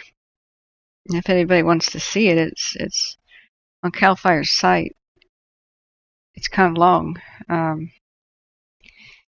haven't showed it. It's a time capsule now. It's that crazy. This is what we thought was happening before S hit the fan. It's a great irony.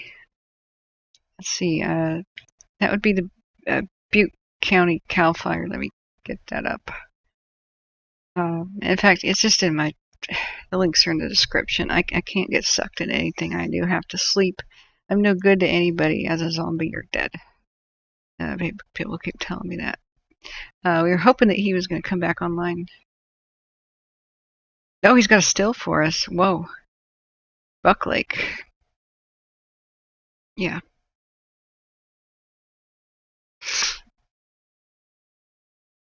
I remember days ago when somebody says, will this affect Bucks Lake and Quincy? And it was a shrug like, nah, it's in 70 right now. We got good blah, blah, blah up on the hills. We don't anticipate that. Wind's blowing north. And that was accurate on that specific day.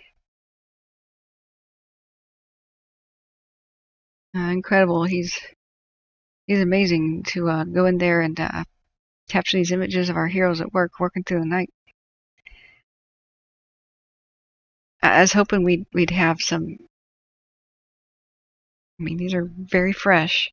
I was hoping he'd give us some idea about what we're seeing. Where exactly is he?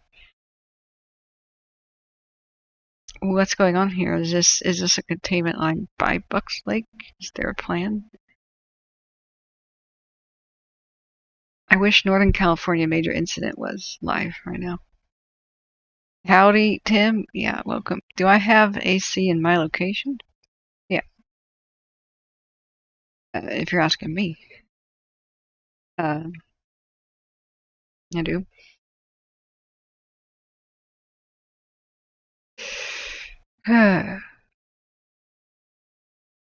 But when we listened to Northern California major incident, every time I went to sleep, I kept it going. And everybody could hear the firefighters and what they were doing all night. And that was how I began the stream. And I eventually began talking and realized I could overcome my shyness and help people. And it's been quite good for that. I'm actually incredibly shy in person. I'll act and be an entertainer. And be shaken like a leaf and oh my god, oh my god, oh my god, the next thing out of my mouth is gonna be stupid. Oh my god, oh my god, oh my god, oh my god, that guy's cute. Oh my god, oh my god. What's my name again?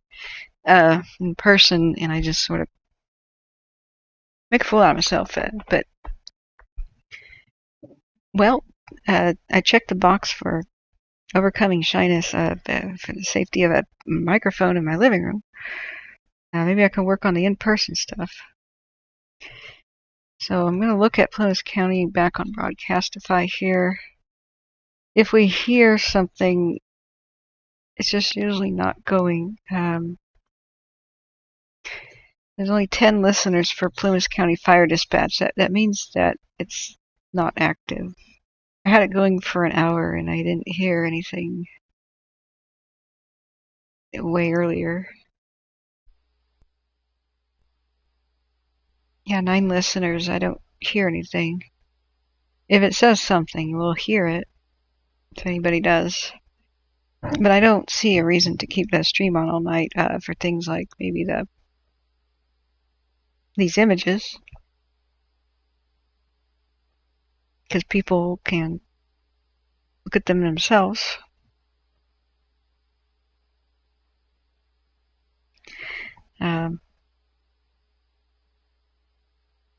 And I've got to do some work on the computer before I sleep. That if there is something, visual, something audio to go with the visual, I would just leave it running like I used to. And good morning, Tim. I'm just about to go. But you can rewind things. I'm in shock and awe still. All anger disappeared, and it was a sense of cold fear for everybody here when I understood how bad it was getting with that update. They couldn't answer anybody's questions, and where do we go? What do we do? And where's the fire going? And which communities will be impacted next? I had no idea.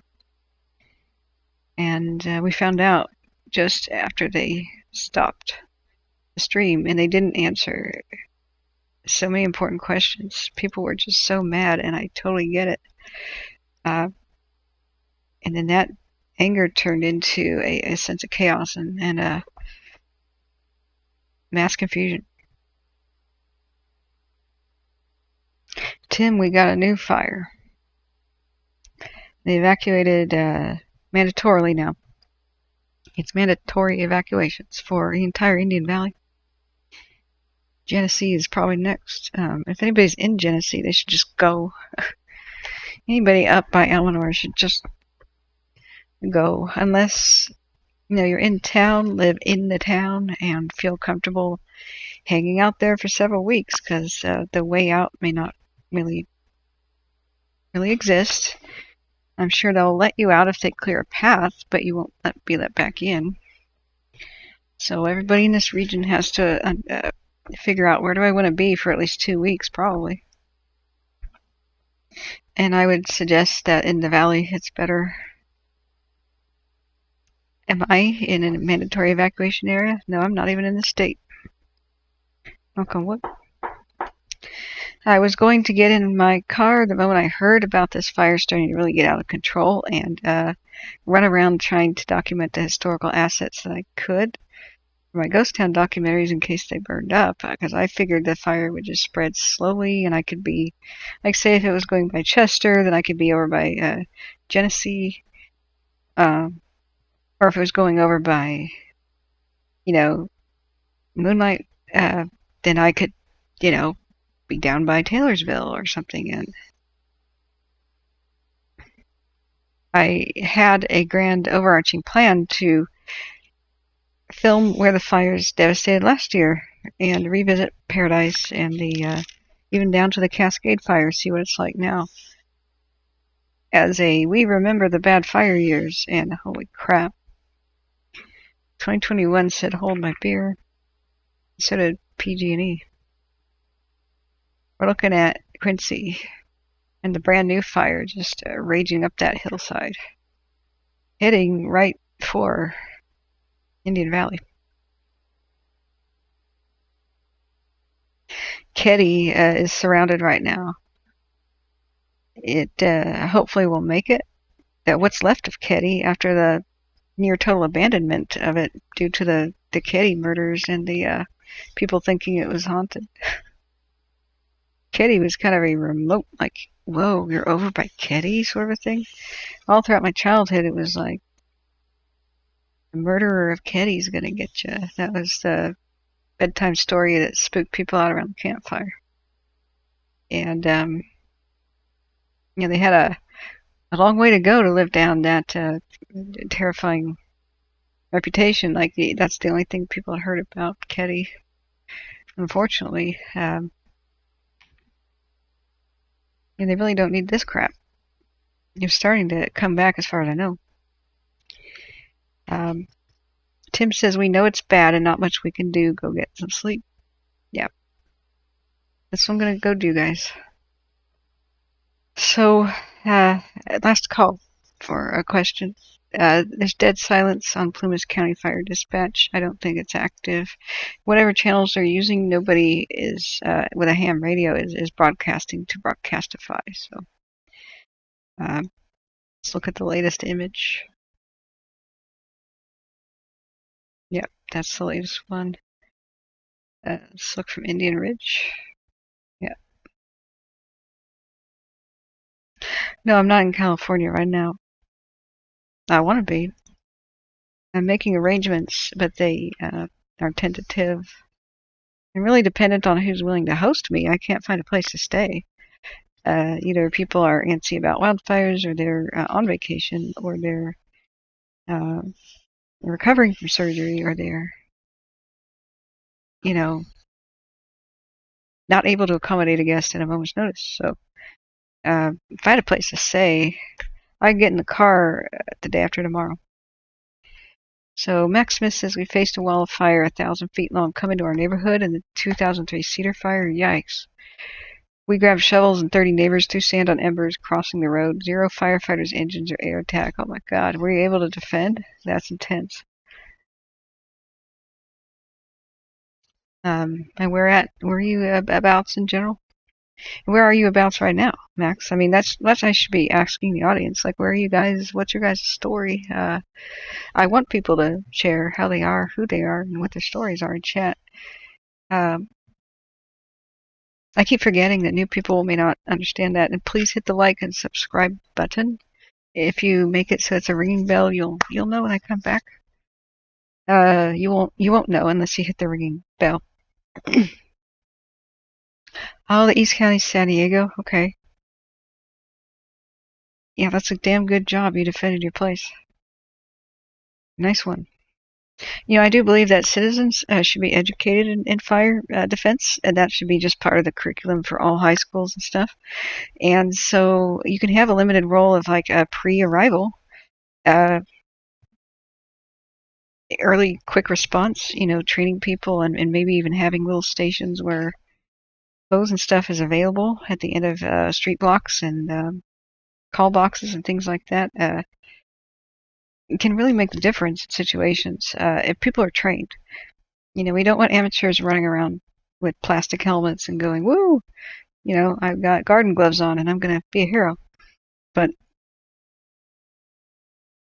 especially in things like car accidents, I do believe that there should be a citizen help. And when the firefighters arrive, they can just stand by in a line and they can be like, you do this, and they know what to do. Grab that hose and have us haul it, Go do the hookup. Grab that. There's just things that people can help with. And relieve the burden. Go fetch the blah, blah, blah.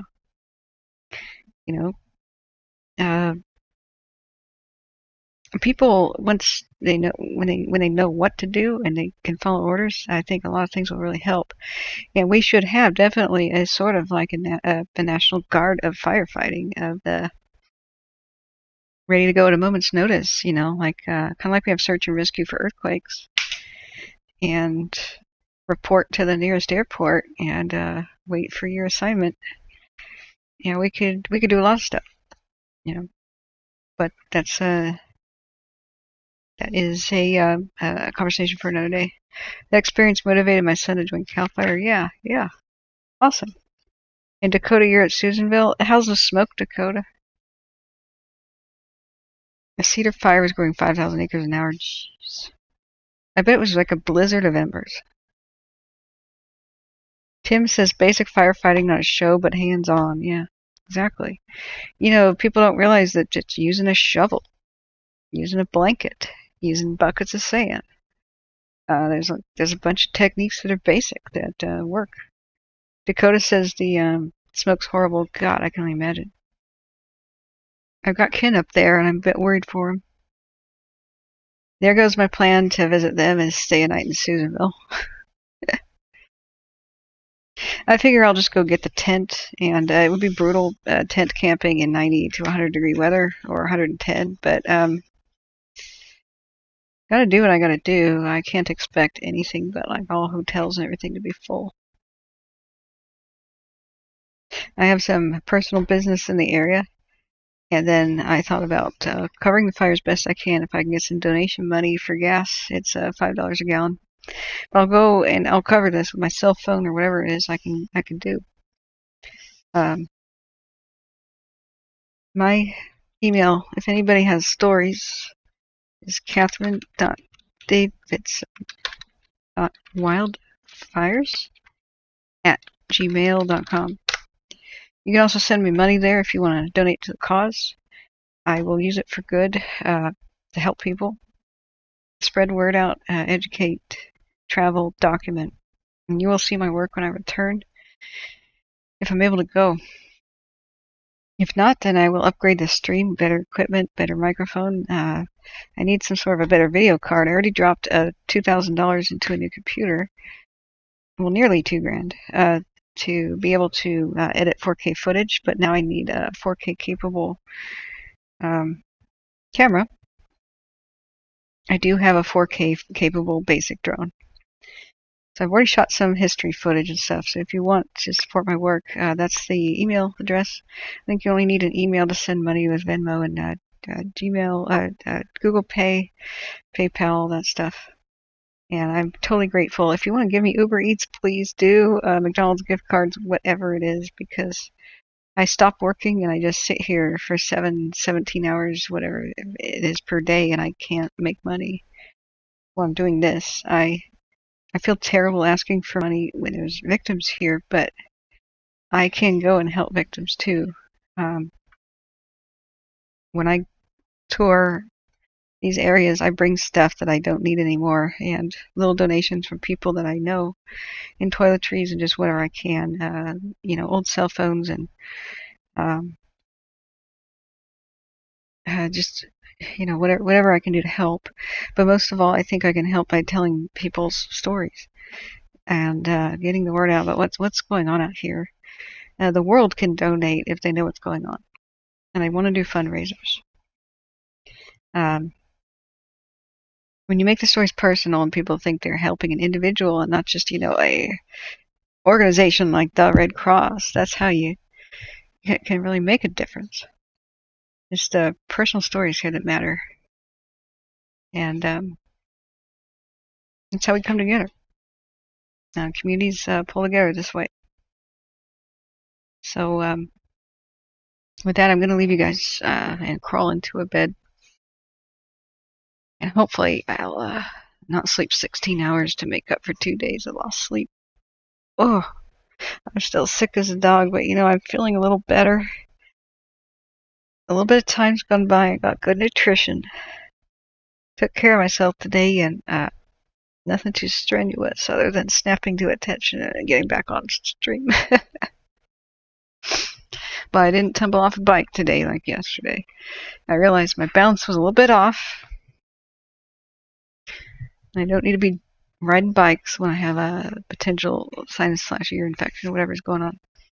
Nighty night, and to everybody tonight, then I'll leave you with a soothing message that just go to sleep. Just wherever you are, you can curl up and you can go to sleep. Because you've done everything you can do. That was all you could do. And once you've done everything you can do, the next thing to do is sleep. Because it's the time to relax. Once you've done everything, relax. The experts are in charge now. They're working the night shift. So relax.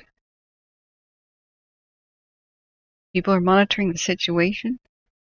They can inform you if something is amiss. So relax. You can't change anything out there right now. So relax. And go to sleep. And the whole world is watching. And they care about you. And they're thinking of you. And they support you. Just like we do here on the channel as well. So anybody nervous about the situation, don't be. Just relax. And go to sleep. Good night, everybody. I love you all. And good luck.